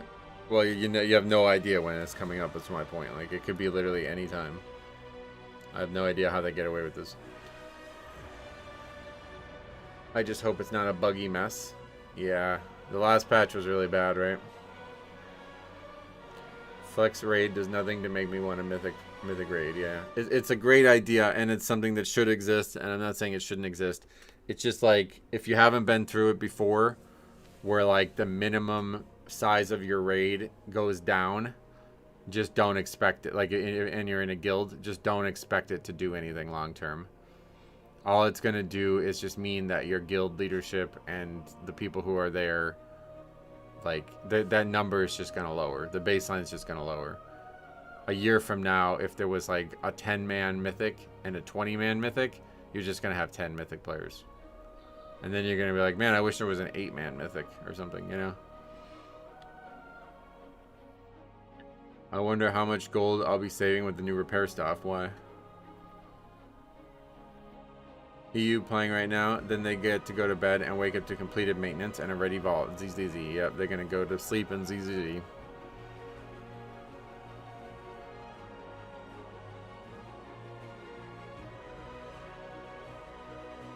That might be true if it was the last boss. This boss is supposed to be the equivalent of like a mid-boss difficulty. Well, it might be true. Weapons don't have durability, and you only lose durability ever on actual deaths. No, I know, but you said you wonder how much gold I'll be saving. I don't, like, why do you wonder? Are you spending a ton of money right now? Is that what you're saying it? It's pronounced ZZZ in EU. That's just wrong. It's not the correct pronunciation of the letter. It's a Z. It's a letter. I don't know who the fuck Z is, but... Surprised you're streaming today. Yeah, so I don't have any other way, like... It's just, I gotta stream now, so. I spent tons of gold on Raid Prog plus Mythic Plus. Oh, okay, I got you.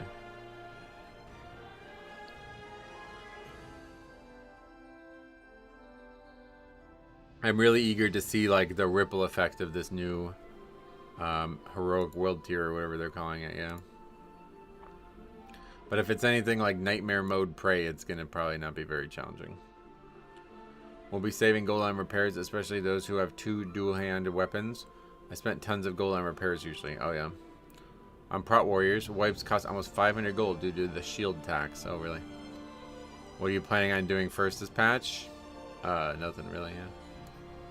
Like I want to do all the other stuff on the second channel. So if the servers were up right now, we'd just do keys. Or like if there was a way to get the power really quick, I would do that. Like if that didn't have anything to do with yeah, like just do keys. Repair costs the last couple X-Packs have been rough. It's like 2k gold a day minimum in repairs. Oh really? Yeah, maybe that's where all my money's going. I don't really pay attention to it. I just click repair. But we have been, yeah.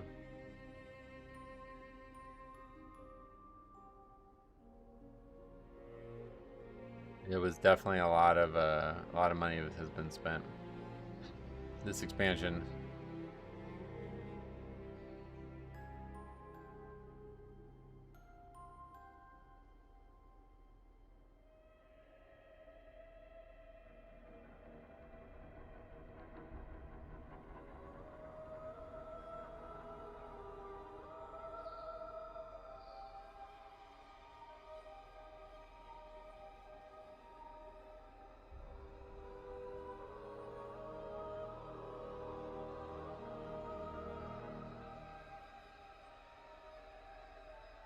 Consumes are also disgustingly expensive. Yeah, that's true too. If you're about 50% broken, it's around 1k to 1.2k for a single repair. Wow. What about if you're like me, 100% broken?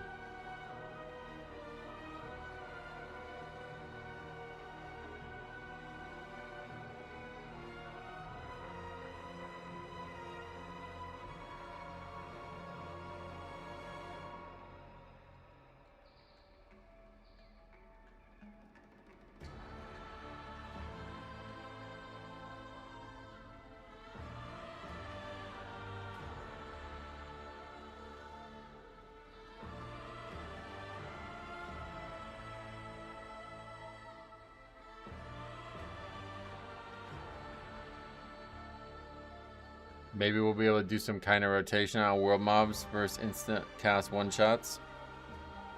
Well, that's, I mean, you definitely don't just one-shot mobs. But I do, like, the thing I want about world mobs is for them to actually be dangerous. Not, like, I don't really care how long it takes to kill mobs.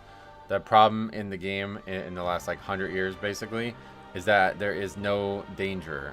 Like, one enemy will never kill you. Unless it is a mob that's not meant to be fought with one person. And so I don't think that's going to change, but we'll see. You got 4.5 hours of waiting to go, right? No, we have no idea when the servers are going to come up. I've never been so broke in the game since I started taking Mythic Plus a bit more seriously. Yeah, you get like no return from Mythic Plus either, goal-wise. I fell behind on the mysterious Sky Shard grind. I almost have 200 of those. 300 to go. Oh yeah. Why do you do this? It says they said 8-hour maintenance. How many of these maintenances have you been through, brother? Have you been around for many of them? Have they ever been accurate? When was the last one that happened that they were 100% accurate on when it was coming up? I always find it wild that a game I pay for monthly also requires me to pay additional money to buy gold because of in-game necessities. What? What do you mean requires? It doesn't require you to do it. You can, obviously, like, the gold is coming from within the game, so you can just grind it yourself, but most people would rather pay for the convenience. They're more likely to be longer than shorter. Why? What makes you say that? I don't think more likely. I think just as likely. But yeah, I mean, you never know when they're coming up, that's the thing. I guess early on you can get some return from disenchanting the gear. Yeah, maybe. Have you heard of carried IO? It ranks you on stuff based on logs. Counts untimed / unfinished logs though, so it can be off. Oh really? What, like a new WoW OP.io type thing?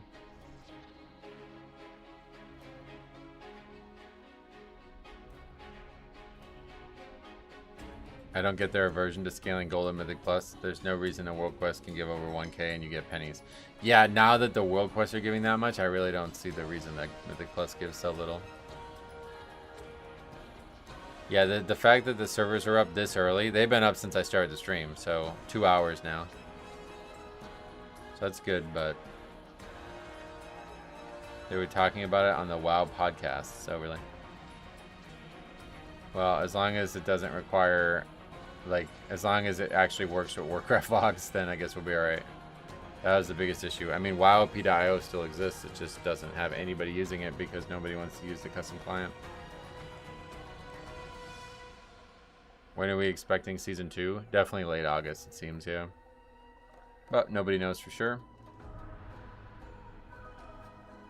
I'm too lazy to... Yeah, I mean... The original model of the game was like, if you look at Classic, if you were to actually look at it in a way that you don't cheat, just buy gold from people who aren't supposed to be selling it to you, you would spend probably more hours outside the raid preparing for the raid, the way people raid now, you know? So that's definitely not how people play the game anymore. I've done everything to pick a main this time around. There's too many characters that are fun. What can I do to really help narrow it down? I don't know. Change your brain, I guess. There's not really much you can do. Like, some people just don't. Like, they don't fall in love with one thing. Are you like this with stuff outside the game? Like, for me, I have, like, great passions, and then everything else is disregarded. And that's how I am in WoW. Like, Blood Death Knight, I mean, I still like Holy Pally, a couple Pally, like, specs and different specs and stuff. But, like, blood is my great passion. You know what I mean? Like, there's no truer calling. So if you don't feel like that is like a mantra that you might live by elsewhere in real life, then it's not really going to change in the game.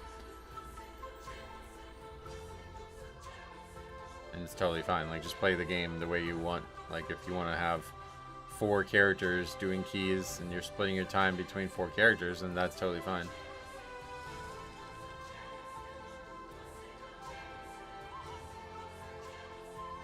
It's based off your last 10 uploaded logs, in time, out of time, or unfinished, if uploaded.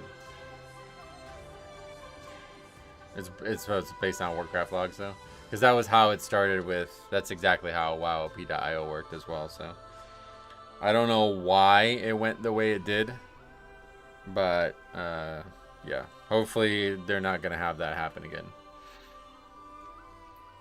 Yeah, the Death Knight has overtaken the Pally now at this point. Well, not, like, if you combine the Death Knights, yeah. But don't forget I've had 2 Death Knight mains. I played 3 to 4 tunes at the start of the expansion. Pick the one that has the best RNG after a month. Oh, yeah. That I wouldn't do personally, but, yeah, I mean, if you want to play them all, then that's good. It's a meme-ish website that gives you a few different ranking scores. Meme-ish? What do you mean? It's like images and cats or something? Funny enough, Seed is my best key overall. Oh, yeah. So what was the name of it? Carried?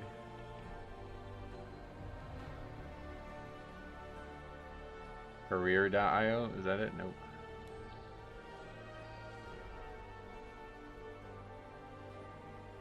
Netflix. What? Oh. That's like a joke. Do you carry or are you carried? Let's see it. I see why you're calling it meme-ish, because that's kind of weird.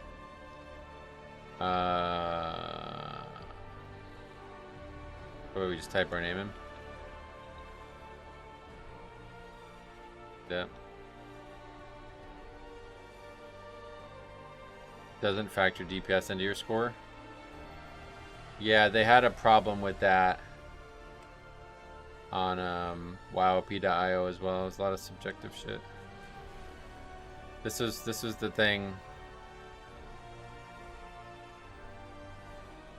in WoWP.io that I was always the weakest at as well. Was like I would just not interrupt spells that didn't need to be interrupted, and that counted against me. What is this? Or evolution.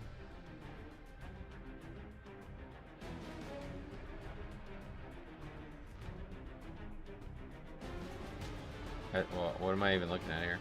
This is basically just WoW PDIO 2, huh?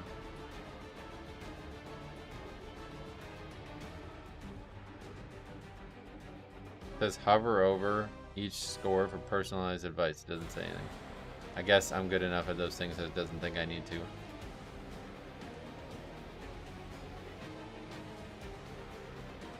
That's my 10 runs. What does the purple mean? Yes, this is exactly like WoW PDIO.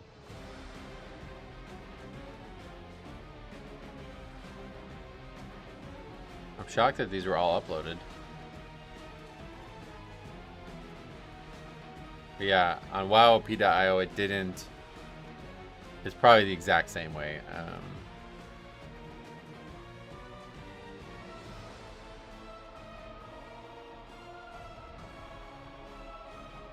It wouldn't count failed keys. It would just show them on the list.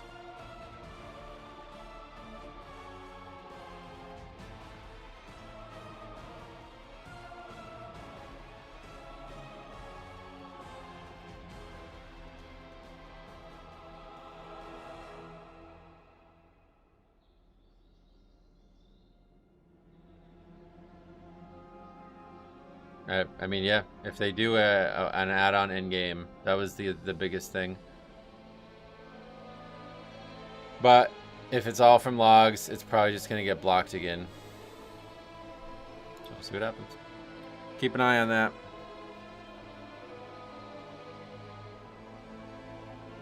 It gave my group members doing under tank damage overall scores in the 80s. They were very much carried. The website doesn't say so. Yeah, I don't know why it's called that. It didn't seem to put that info forward.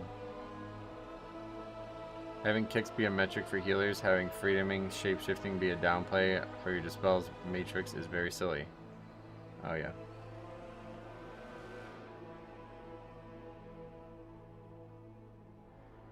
It's just the last 10. I think it just shows the last 10. That is almost identical to, like I said, like the previous website that we made videos and stuff on, so it seems almost identical to it. I wouldn't even be surprised if it's the same people. Why don't I have like Discord? Oh, there it is. Is their Discord still there? Yeah, it's still there.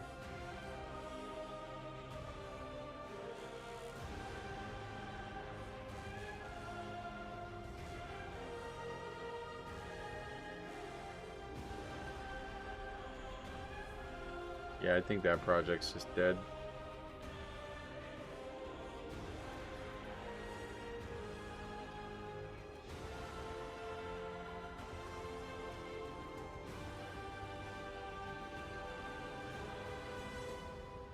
Also, not a lot of your runs are uploaded. Some of them for May, yeah.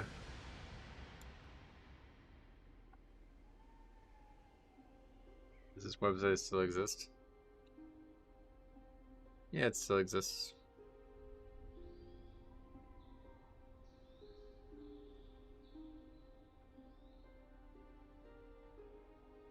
This part doesn't work or something?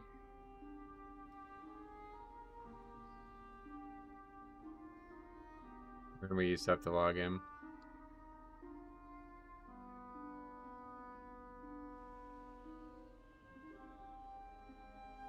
Recent updates, it's from a year ago, yeah.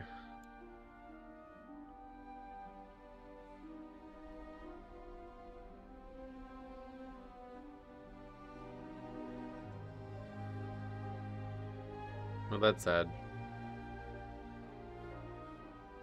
Well, this is because these are the only ones I've uploaded, right? Yeah. Right, it doesn't work at all unless you upload stuff. I forgot about that. So there's just nothing. Yeah, that was the actual issue. It's not that. Yeah, no, it just doesn't work. It's like nobody wants to download an extra client, like all that shit.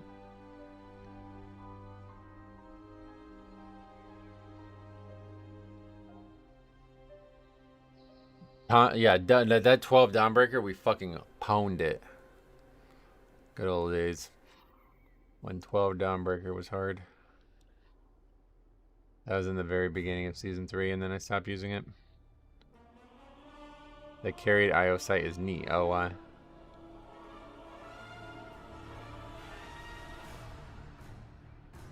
The biggest thing I liked about WoWP.io is it would show you your performance against other people of your same role at your same level.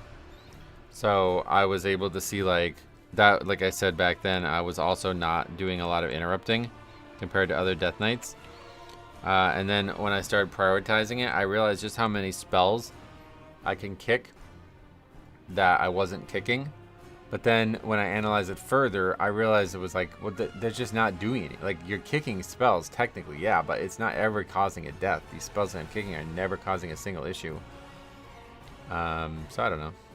I mean, it's definitely helpful, but outside of that, I really liked using its, like, we used to use its, like, back-end stats to compare DPS of healers. That was, like, the best one. The best thing we used it for, but now Archon does that. Jazz likes it because he's always in the 90s, and I'm always in the 70s, because in all our fail keys, he lives and the DPS don't. Yep.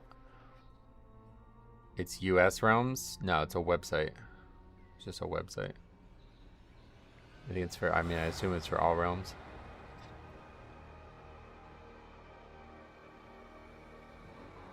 Bring back Dawnbreaker? I don't think they're going to bring it back that soon, but maybe.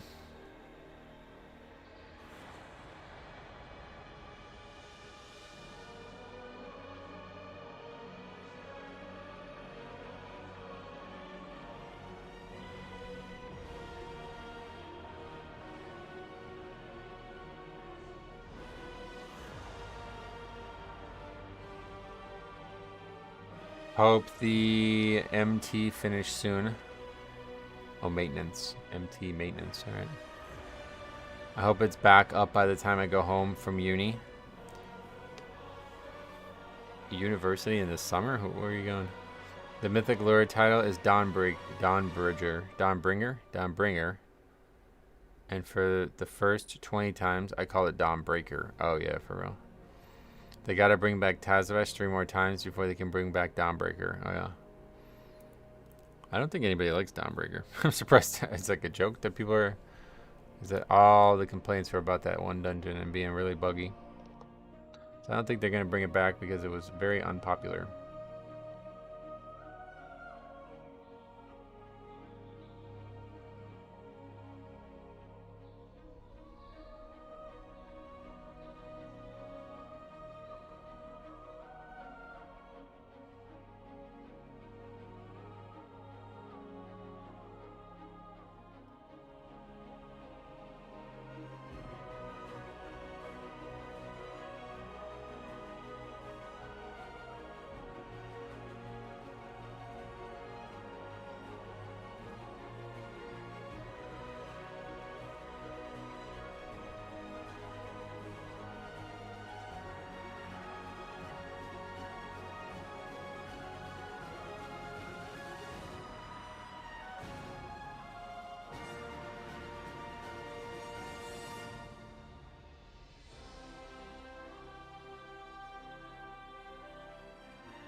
In PhD, you never stop. It's like a job. You're paid to do research in the lab, even during summer. Oh, you get paid. Nice.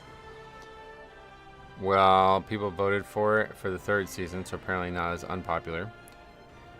I think a lot of people voted. I don't actually know why they voted for it. Was there trinkets in there? I don't want to see Dawnbreaker anytime soon. What the fuck? Yeah, I don't think it's going to happen. What's your favorite dungeon this season 1? I don't have one. That's because people wanted the loot from it. Yeah, what was the loot that people wanted? Yeah. Rather see Dawnbreaker than Floodgate. Yeah, me too. They voted for the trinket. Right, that's right. The trinket's right. Same with the spider dungeon.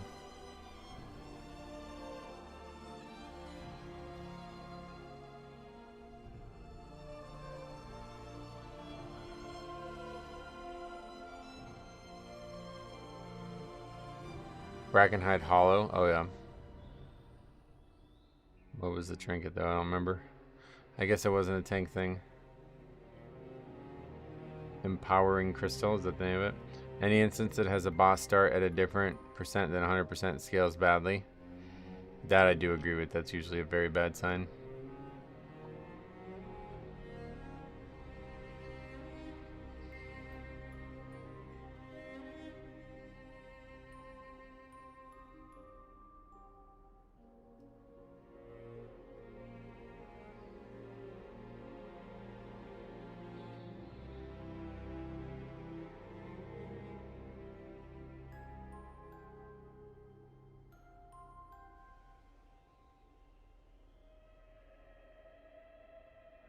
Bring back Waycrest Manor too. I can't. I don't have the power, man.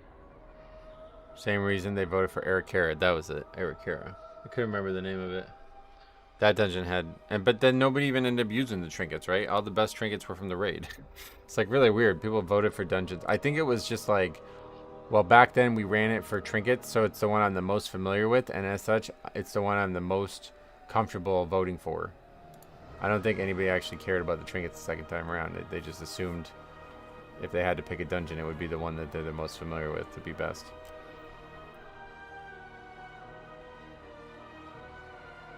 Easy weekly 10s too. Yeah, that's what I mean. Like, it's the dungeon they always ran the most, so even if it wasn't the best dungeon, they just voted for it anyway. Yeah, so what do we got? World Cup tonight. There's a midnight game, right? How crazy is that? Yo, I can't believe these times on these games, man. They fucked this all up. I don't know why there needs to be 3 hours in between games. I really don't get that. But yeah, there's a game tonight at midnight, which is crazy. Austria versus Jordan. Not watching that one.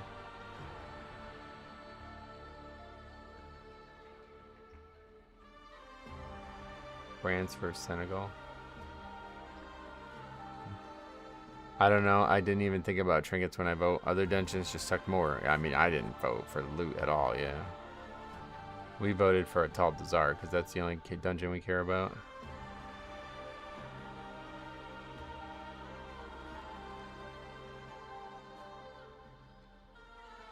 You watch soccer? Not almost never, but I do like the World Cup. The World Cup is like, I kind of grew up on the World Cup. 6, yep. So that was when I became like, you know, I was just graduating from high school. The summer of 2006 going into my senior year. And yeah, we watched every fucking second of that. And there was like a video game that we played and stuff all the time. It was great. I don't really care for the World Cup's like teams or anything like that. Obviously, it might be cool if the United States wins, but I don't really care.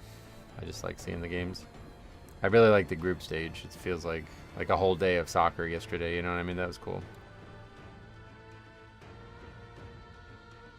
I can't believe Spain didn't score. That's so crazy.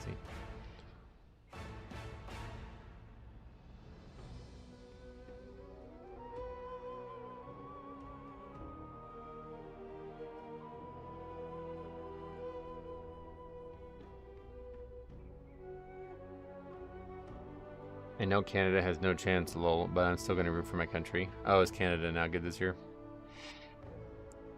Dude, how about that? Did you see that? That was the first game. I think it was the American game, right? Where they originally penalized the guy who like created the flopping scenario, but then they looked at it and they realized it was not actual contact and it was instead a flop, and they took the penalty off the guy and gave it to the other guy. I was just like, bro, SGA is fucked if they figure out how to do this in basketball, dude. If they could do this in the NBA, SGA's career is fucking over, dude. He's gonna foul out every game. How could you imagine? He literally is gonna follow out every game if they start doing that. That would be so crazy, dude. He'd follow out in the first half. But yeah, I know those. Yeah, it's way worse than soccer, but I'm glad that they're doing it like that. I don't know that they did that in any other game, but still, it's cool. High five from Ontario, mate. Fellow Canadian here as well. Oh, I'm not from. No, I'm not from Canada. That's COP. Maybe you're thinking of COP. Fuck. I mean, Canada's like alright, but it's like, nah. It's like USA #1, obviously. Then you have like England. England's pretty solid. I like England. A lot of people here don't like England, but I like England. Then I think at that point we're probably talking about maybe like Jamaica or something. Like, I don't even know. Number 3 overall country tier list. What do you guys think tier lists for countries would be? I really like Portugal. I don't really have a super distinct reason why. I just think it's a really interesting country. Italy and France are solid. They're like top 10 for me as well. I really like the history of France. But bro, the more people I meet from France, the less I like them. Like, I talked about this forever, but like 10 years ago, I never knew a single person from France. I met one who was like utterly charming, but like every other person I met from France has like either been like neutral or bad. I've not met like a single positive influence from France. And then I keep watching like Wembenyama. He's turned into like a crybaby. Like, I don't know, like France people are like kind of weird, man. I think they're like kind of entitled and shit. I don't know why. But the history and the locations and the like kind of the backstory of France is fucking awesome. It's like my favorite country in the world. Brazilia's number 1 IMO for just for the World Cup. And Brazil's like alright. They have like nice beaches and like a giant statue, right? Hey man, Twitter like whiner is really crybaby mentality. I don't know what happened to him. I don't know why that's the case. Dude, I would have fucking followed him to war in the Thunder series. He was like my favorite guy on the planet. And then as soon as the Knicks series started, he turned into like one of my least favorite. France was the only country I traveled to that seems to actually hate tourists. Yep. Yeah, no, it's legit like that there. China is God tier country. It feels like a country from the future. Oh, really? Yeah, but they're like... Are they even in the World Cup?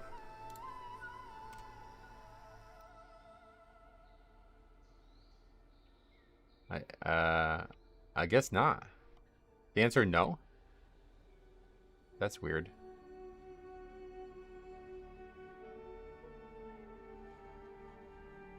I don't even see them. When I went to Paris, I met nothing but the most welcoming people. Was completely the opposite of everything I heard. Where are you from, though? Are you from America?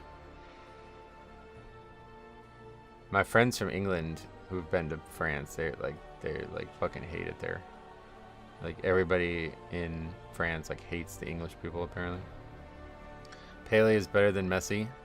That was one of the funniest comments ever. Oh yeah. Oh yeah, and that fucking that was actually really funny. Yeah, that was really funny. And that it was like a druid in Tazavesh, right? You're from America, yeah. I've been to Paris just a few weeks ago. Honestly, people were nice there for the most part. Yeah, maybe. I mean, I don't know. I just know what I've been told by others. When is the patch live? I have no idea. When I went to France, I was consistently made fun of by locals because of my accent. It was just not a nice experience. Everyone was very rude and not welcoming. Oh, yeah. By the way, this NBA Finals had the wildest stats I've ever heard. Spurs leading 82% of the time played and lost the series 4-1. Yeah. No, for real. Brunson said that. He's like,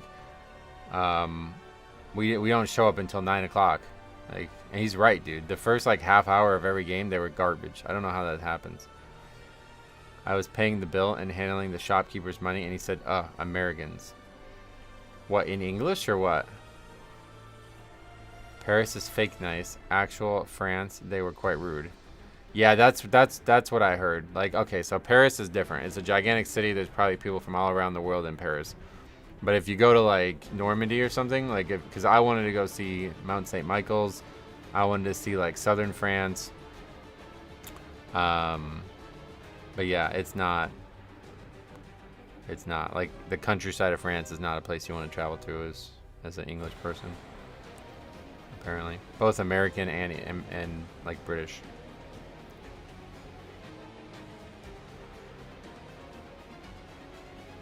Oh yeah, and I didn't even pick up on the fact that Jazz said he's from Canada. But are you from Quebec or? Because I also have heard that people in Quebec and France do not get along as well, but I don't know why. I also made a point to greet locals in French, and they seem to appreciate that rather than just walking up to them and speaking English.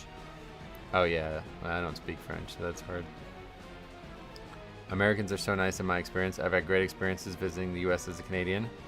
Yeah, I agree. I mean, I think in general, America's got a lot of fucking problems, but like the people are not the problem. Like an individual person, as long as you don't go to like New York City, you're probably not going to get into any conflicts with people.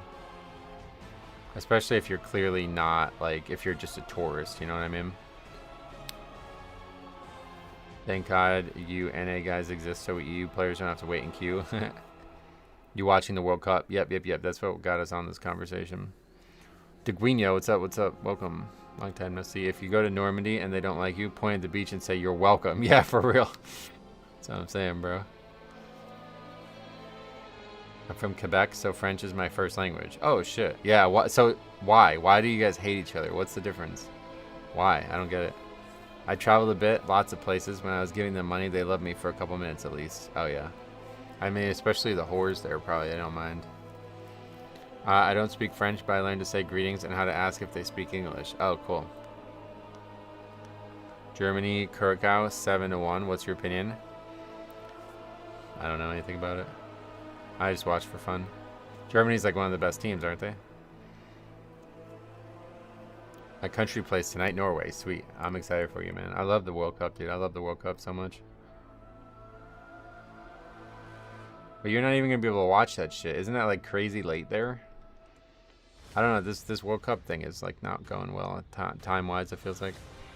We are considered the colonies in Quebec. They have a superiority complex over us, although we speak the same language and have similar cultures. That is really fucking weird to say that nowadays. With all the stuff that's happened in the world over the last 100 years.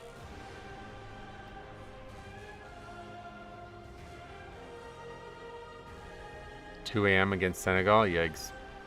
Every time you see a war or border problem in the world, it's because of the UK fucked something up in history. Yeah, they were pretty territorial there for a while. French people immigrate here in masses and treat us like they're in a zoo. Like, look how they speak, look at what they eat, etc. It's just annoying. Oh, for real? What is it that they are looking at you eating and saying that about? What the fuck? God, yeah, I literally, the more I hear about France, the less I like it. It's so sad. If you asked me, like, before I started streaming, what my thoughts were France, I would have said I preferred France to, like, even the United States. Like, at one point, I wanted to live in France. And the more I hear and the more I learn, it's like, oh, actually, not the case.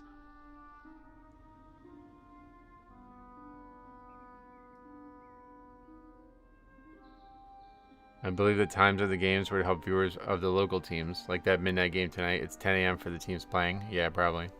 They say cheese isn't the same here as it is in France. Like, of course it isn't. Oh, yeah. If you eat anything but snails, they'll say that. Oh, shit, really?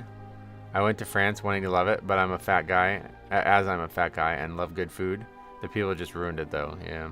What kind of good food is there in France? They come here for American Dream in French, basically, and compare everything to France. Oh, I see. Someone had to invent the Napoleon complex. That's true. I don't really have a good impression of France. After the Champions League final, they went berserk in the streets in Paris. Oh, that happens everywhere. Go look at the New York Knicks shit. It is beautiful there, but in my experience, Ireland was a much better place to visit. Yeah, I think I would much rather a place like that. Can golf there, too. The Iranian soccer team had to leave the U.S. right after the game. Yeah, that sounds like a mess.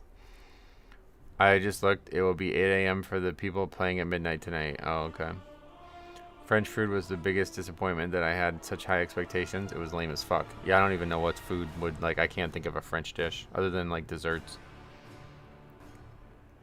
France has good French fries. Do they really? I doubt it. I imagine America's got way better. Italy, on the other hand, good food, entertaining accent, and the people were nice. Oh, really?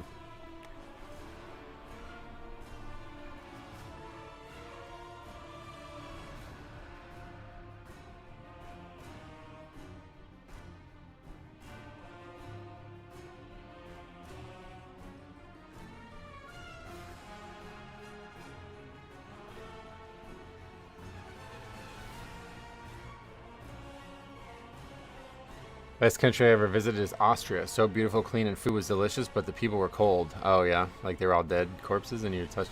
What do you mean? Like, oh, they're probably emotionally cold. Is that what you mean? Went to one of the World War I battle sites back in the 90s. Was in the Marines doing an event there. In a small town near a French family invited us into their house. It was a great time. Sweet.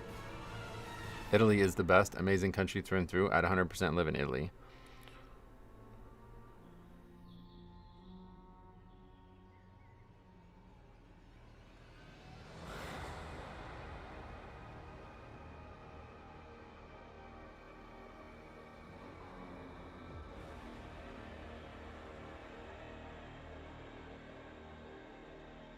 I want to visit Norway. Heard nothing about great things from them, and the country is beautiful. Yeah, lots of really unique places to see in the Scandinavian countries.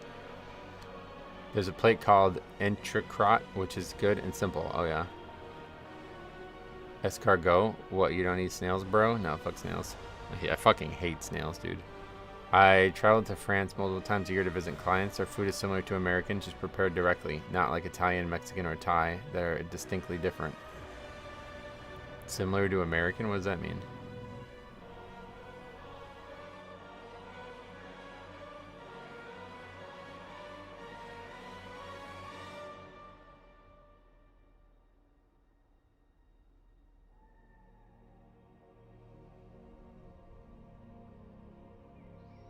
I want to visit the places from Kingdom Come Deliverance later this year. Love that game.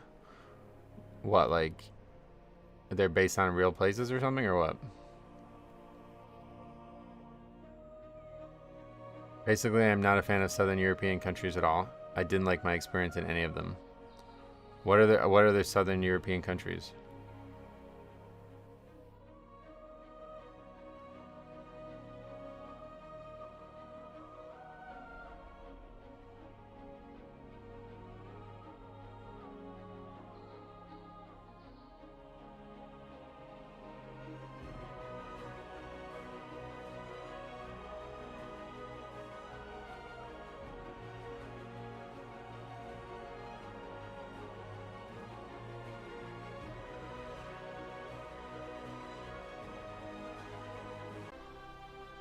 When are the servers coming out? We don't know.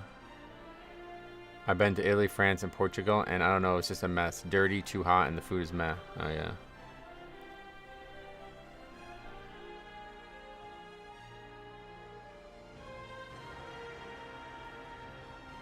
Game is based on real things that happened in Czechia in 1400. Oh, shit, I didn't know that.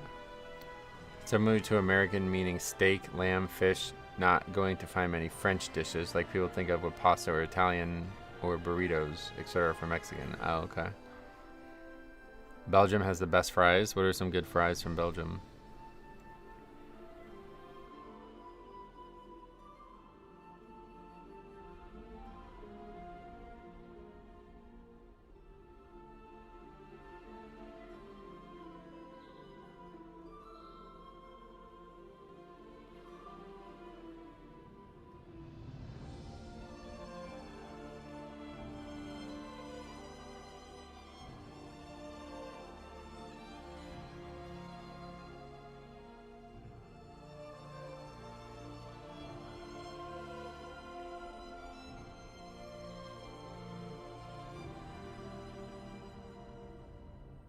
Servers are not supposed to come up for another 4 hours. No, that's just their like general estimate. We have no idea when they're gonna come up.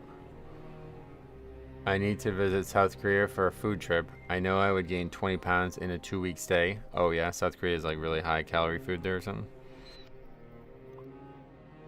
You want to go on a food trip, dude? Go to fucking pizza places in the United States, man. I don't think, like, I don't know. If I wasn't around the food, I probably wouldn't be able to do it because you'd get so, like, you'd never want to eat it. You'd never be able to eat that shit outside the United States, I think, so.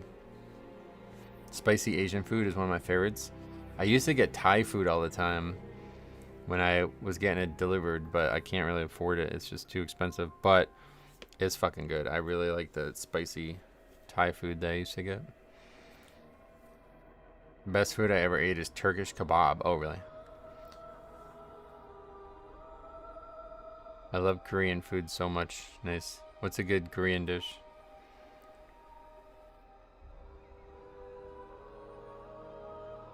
I like fasting. I don't really eat. I've been not eating enough recently. I think playing basketball too much. Too many calories burned, not enough consumed.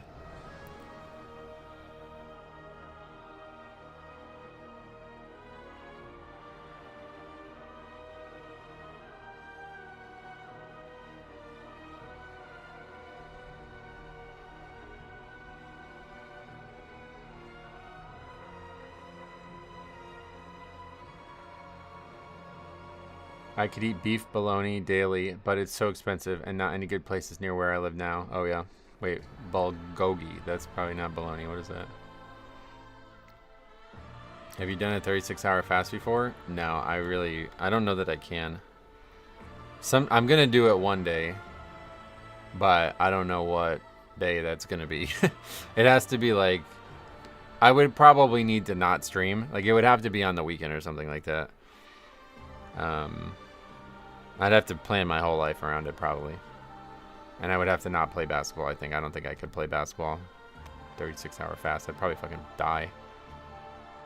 What amount of time do you expect it to be back up? I have no idea. I don't have any expectations.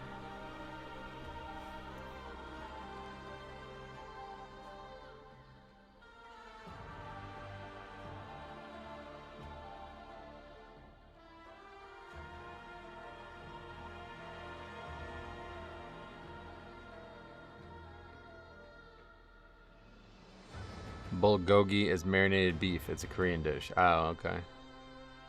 It could be anywhere between 10 minutes and 10 hours, yeah. The sod fake fresh will be fun to watch. I was disappointed to learn that that's like a EU thing only. Huh? I was actually like considering taking a look at it, but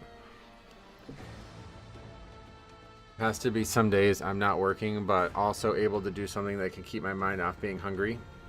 Yeah, there's gonna be a day in my life that it's eventually gonna happen. I wanted to do it a couple years ago, but yeah, I just never did it.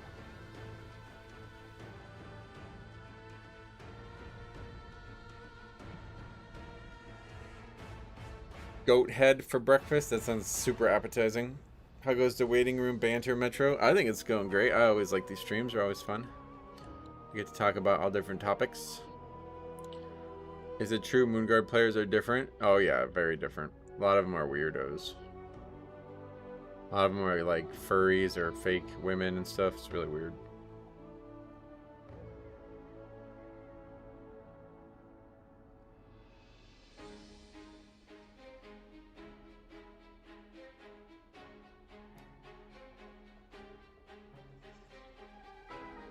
Yeah, they're even more weird than normal WoW players, which are really like that. They're probably like on average weirder than most games communities. So, and then on top of that, like, you know, like I'm a fucking weirdo, like I'm a loser, you know what I mean? But I'm nowhere near as bad as those fucking freaks on Moonguard. You know what I mean? Like I don't have like a full backstory for my character that I tell everybody who I meet. And I don't try to like dance on mailboxes and shit, you know what I mean? Like, alright. I just play WoW a lot, you know what I mean? Yeah, exactly. I'm not waving at my pet. Right, yeah, it's a great example. I'm not waving at my pet when I dismiss it. Is transmog and gear considered RPing? No. At least they aren't from Azralan. I mean, I think Azralan's actually... So, like, yeah, we haven't really... Like, Azralan is still a competitive environment, right? Moonguard is a non-competitive environment. That's like... If you saw a Moonguard player in a key, you'd be, like, immediately disinterested. You have to make sure you wave when dismissing your pet. Bro. Oh, man. I'm a nerd, but those are freaks. XD, yeah. No, I know. I mean, they're fucking... Like, dude, they're the lowest. Like, they're not normal. It's not. Yeah. They're a different breed altogether. You might think you're, you know... I don't even know, like, what people would say is common about WoW community nowadays, but whatever you think is common, they're even weirder.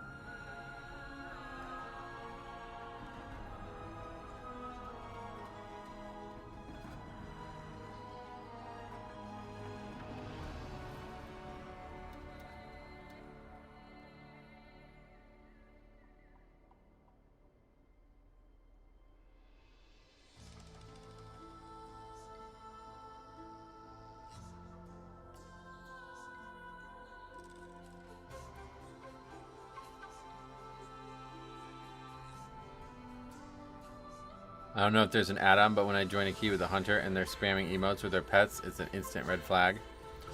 What would the add-on do?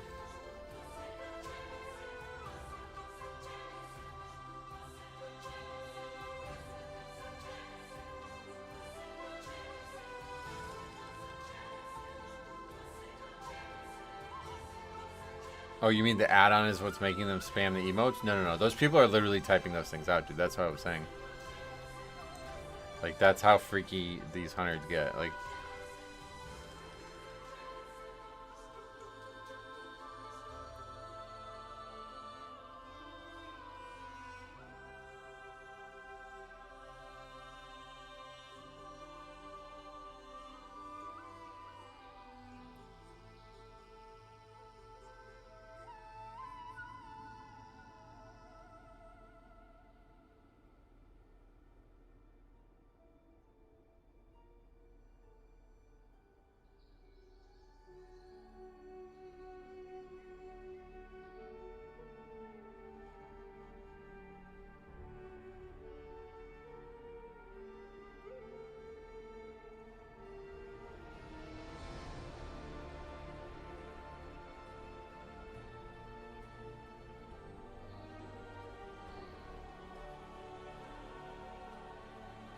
ever considered playing a different game on stream on patch days? No.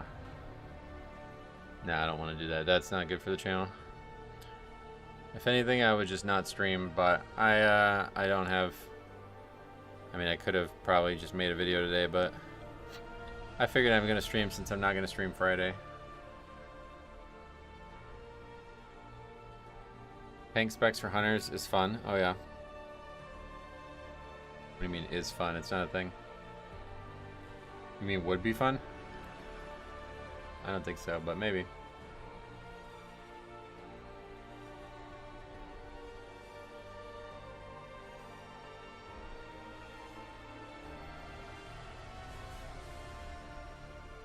Sometimes they're not even RPing with their pet, they're just emoting their pet's actions. Yep, that's fucking weird, man. Absolutely weird.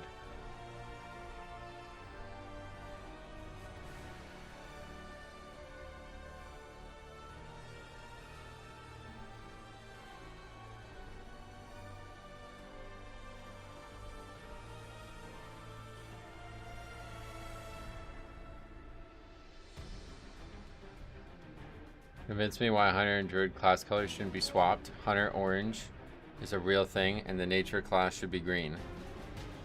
It's too late to swap them now, is the reason. Maybe before the game came out you could have made an argument for it, but way too late now.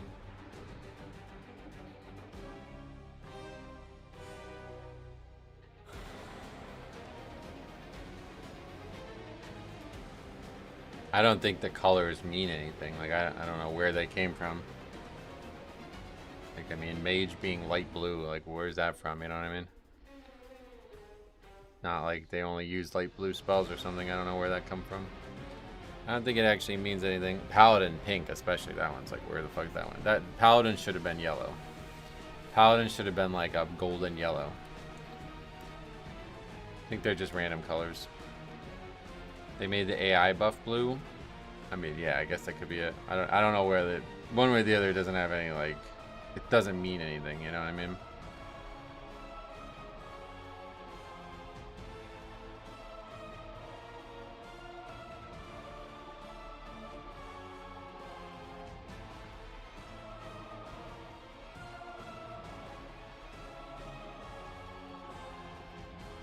You have druids brown. Warriors should be orange. Why orange?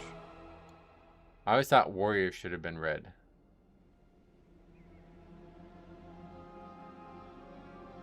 Like Death Knight red.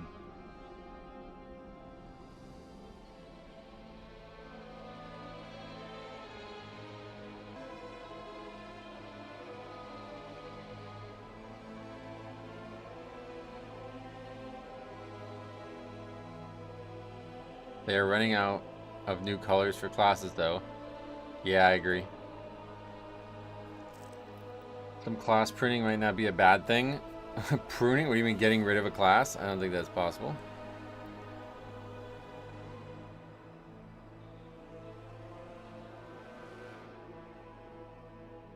This is actually a big problem with the WoW client. The classes are like hard-coded into the client's data. This is a big issue if you're trying to add new class slots on the private server stuff. And I would imagine it's the same problem in reverse. Like, if you can't physically take away the class. the class would still be there. You just wouldn't be able to access it at best. So I don't see that. I have no idea why that would ever happen, but her rage effects are more orange and fire oriented, but that's all I got. Gotcha. Warlocks need to go. It's just a personal thing. Yeah, but they're not gonna go though. There's a lot. See, this is the thing. Like, there's a lot of people who play Warlocks. You know what I mean? So I don't think Blizzard would want to get rid of them. The big one that would probably need to go is Monk. They're the least played, and there are always problems. Like, they're either terrible or great. You know, they never seem balanced.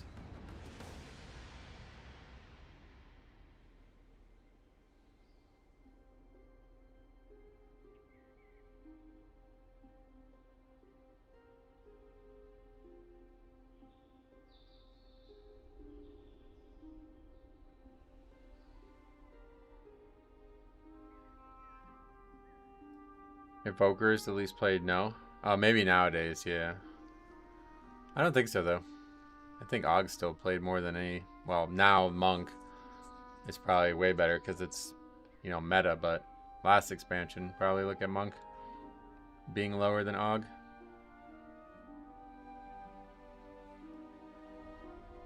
What classes are left in the lore to add? Well, most of the classes that are in WoW are not, like, lore classes.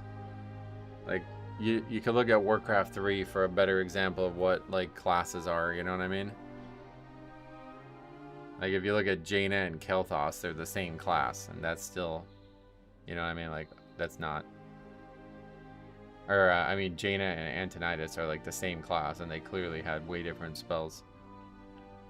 So, like, those things are, like, not, you know, it's really, like, I don't think there's any one class in WoW. Like, I think a shaman, like, two different shamans have totally different skill sets in the reality of Azeroth. Crazy thing is they've only ever added 4 classes: Death Knight, Monk, Demon Hunter, Evoker. It's always been on every other cadence. Yeah, is that crazy? Yeah, I'm glad they haven't added too many, I guess.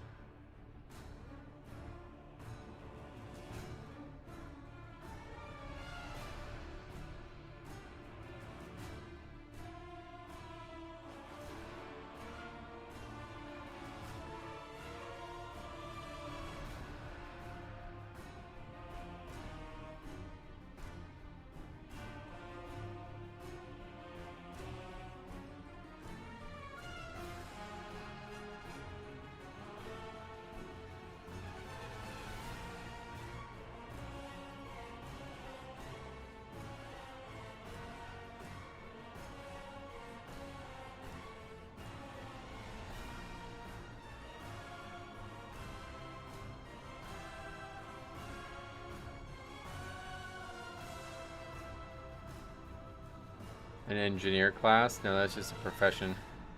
I remember when Evokers first got leaked, I thought, what a terrible leak. They're not even trying, and it turned out to be true. Oh, really? That one, I mean, I feel like of all the classes, I don't know, all 4 have been alright. I think, like, they all could be better, but Evoker is the one that I think did the best. Like, it really captured the theme of Dragonflight, and it was hugely important for the lore. I think that was really cool how they, like, held off Og as well. That was quite neat. You're gonna do your Omnium or whatever quest when you log in. I mean, at this point, I'm probably not even gonna log in. I only got about 2 hours left. But if I do, I'll do anything that doesn't directly conflict with what I want to do on the second channel. I want to do all, like, the world content and shit on the second channel. I want to do, like, the hard mode world content and however that works. And then I want to do the story, the new lore stuff on the second channel, so. Yeah, Death Knight nowadays is really, really good. In Wrath, I look back at it and I say, you know what, this is not a very good class, to be honest. I played it for the first time last summer in Wrath, and it was like, wow, I had no idea how bad of a class it was back then. I thought it was going to be way more interesting. Do you play Classic? No, not really. I've been slowly making my own, like, single-player private server that is, like, my perfect version of Classic WoW, but I don't play, like, the official ones or anything. The hard mode content honestly looks like it could be fun. Yeah, I think it's going to be great for, like, a DPS spec alt, you know what I mean? Like I did with the Paladin. when we were doing like Prey and stuff. So yeah, I'm gonna do that on the second channel. I just gotta find some time for it. I definitely want to do the new lore stuff though. Hopefully it's not gonna require the raid. If it requires the raid, I might not do it at all. But I would like to see it. I'm really, really engaged in the lore of this expansion.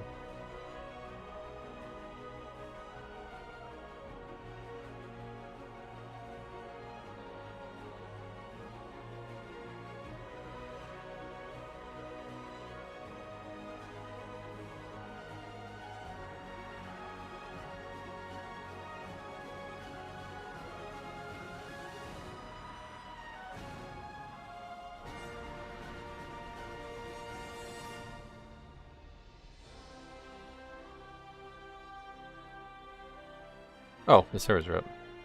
What the fuck? How long have they been up? Are you gonna do a season 1 recap, like what you were right and wrong on? No, probably not.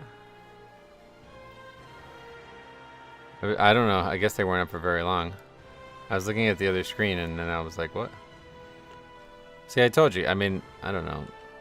If anybody here who asked me, like, I feel like you guys are being like rude. It's like, you think I don't know that the launcher says it's supposed to come up at 6 p.m.? Like, it's never right, bro. It's wrong by 4 hours. So, like, come on, man. Get with the times. Blizzard is fucking dog shit at telling us when the servers are going to be up. I have no idea how they're this bad. I don't know how they are wrong by 4 hours. But, like, come on, man. You've been around for these, surely. You never know when the servers are going to come up. So that's good. So we got about 2 hours to mess around with whatever's new.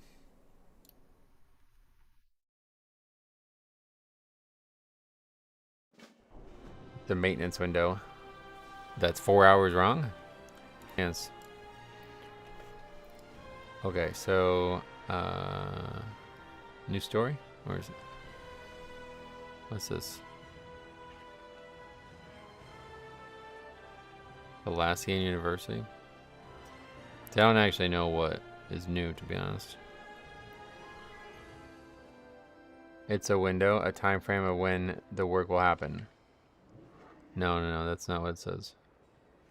We expect the service to be available again at approximately 3 p.m. PDT. So they were totally wrong. They missed it by half the fucking duration.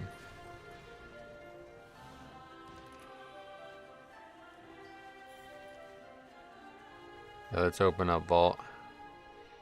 Just in case. You can buy something now, I think, right?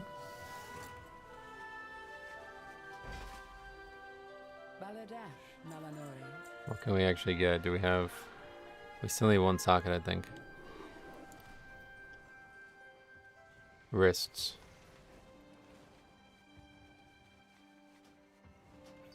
May the eternal sun guide you. I take shorter maintenance over longer ones. When I played last Arc, they gave it 8 hours for big patches, and sometimes it took 12. Oh yeah, I mean, that happens with WoW 2 all the time. This is the first one that's been significantly early, I think.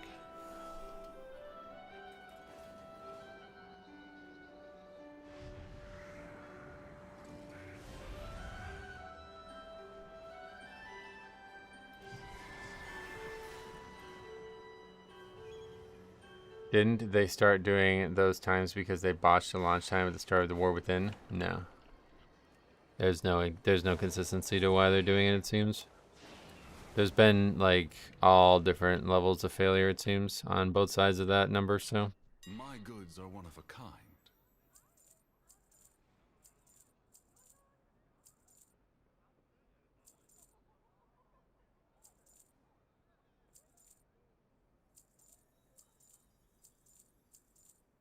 I'm excited to see the Vault. Oh yeah, still. Vault is pretty much over for me this season. Well, definitely over the season. Treat my wares with care.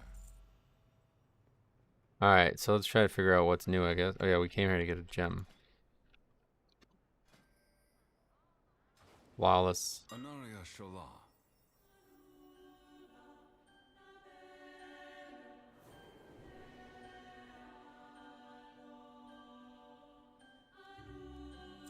Return. And we'll go try to figure out how to get to the new content.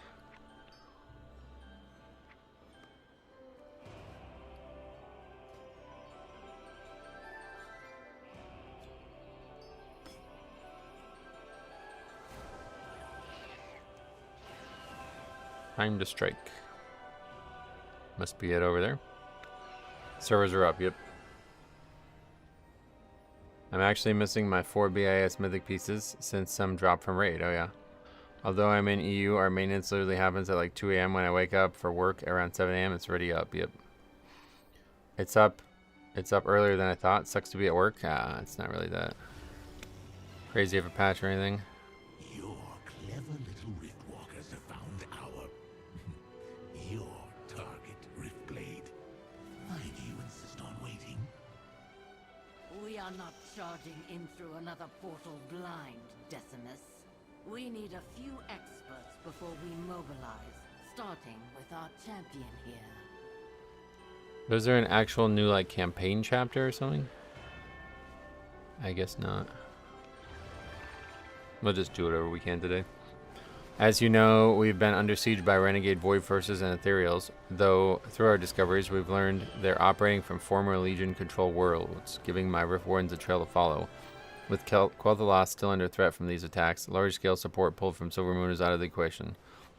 But thanks to you, we have allies to join our assaults. What even was that? Was that part of this?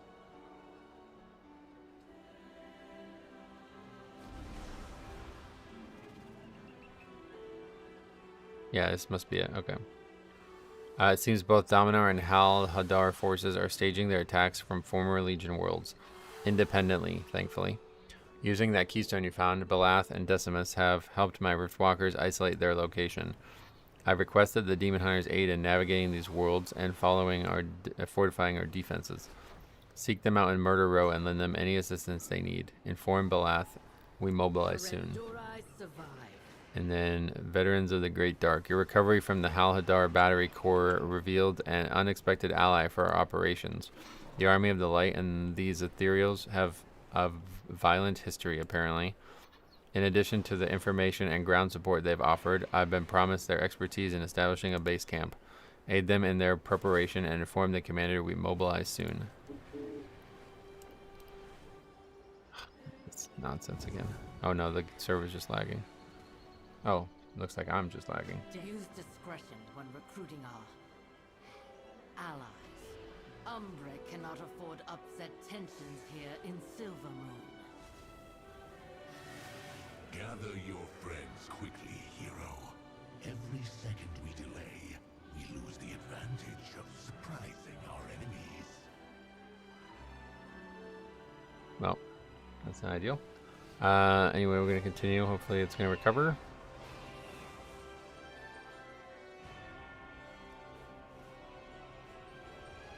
But what are these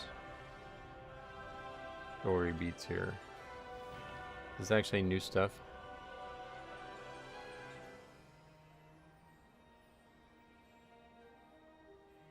I think we're done. Unfortunately, it looks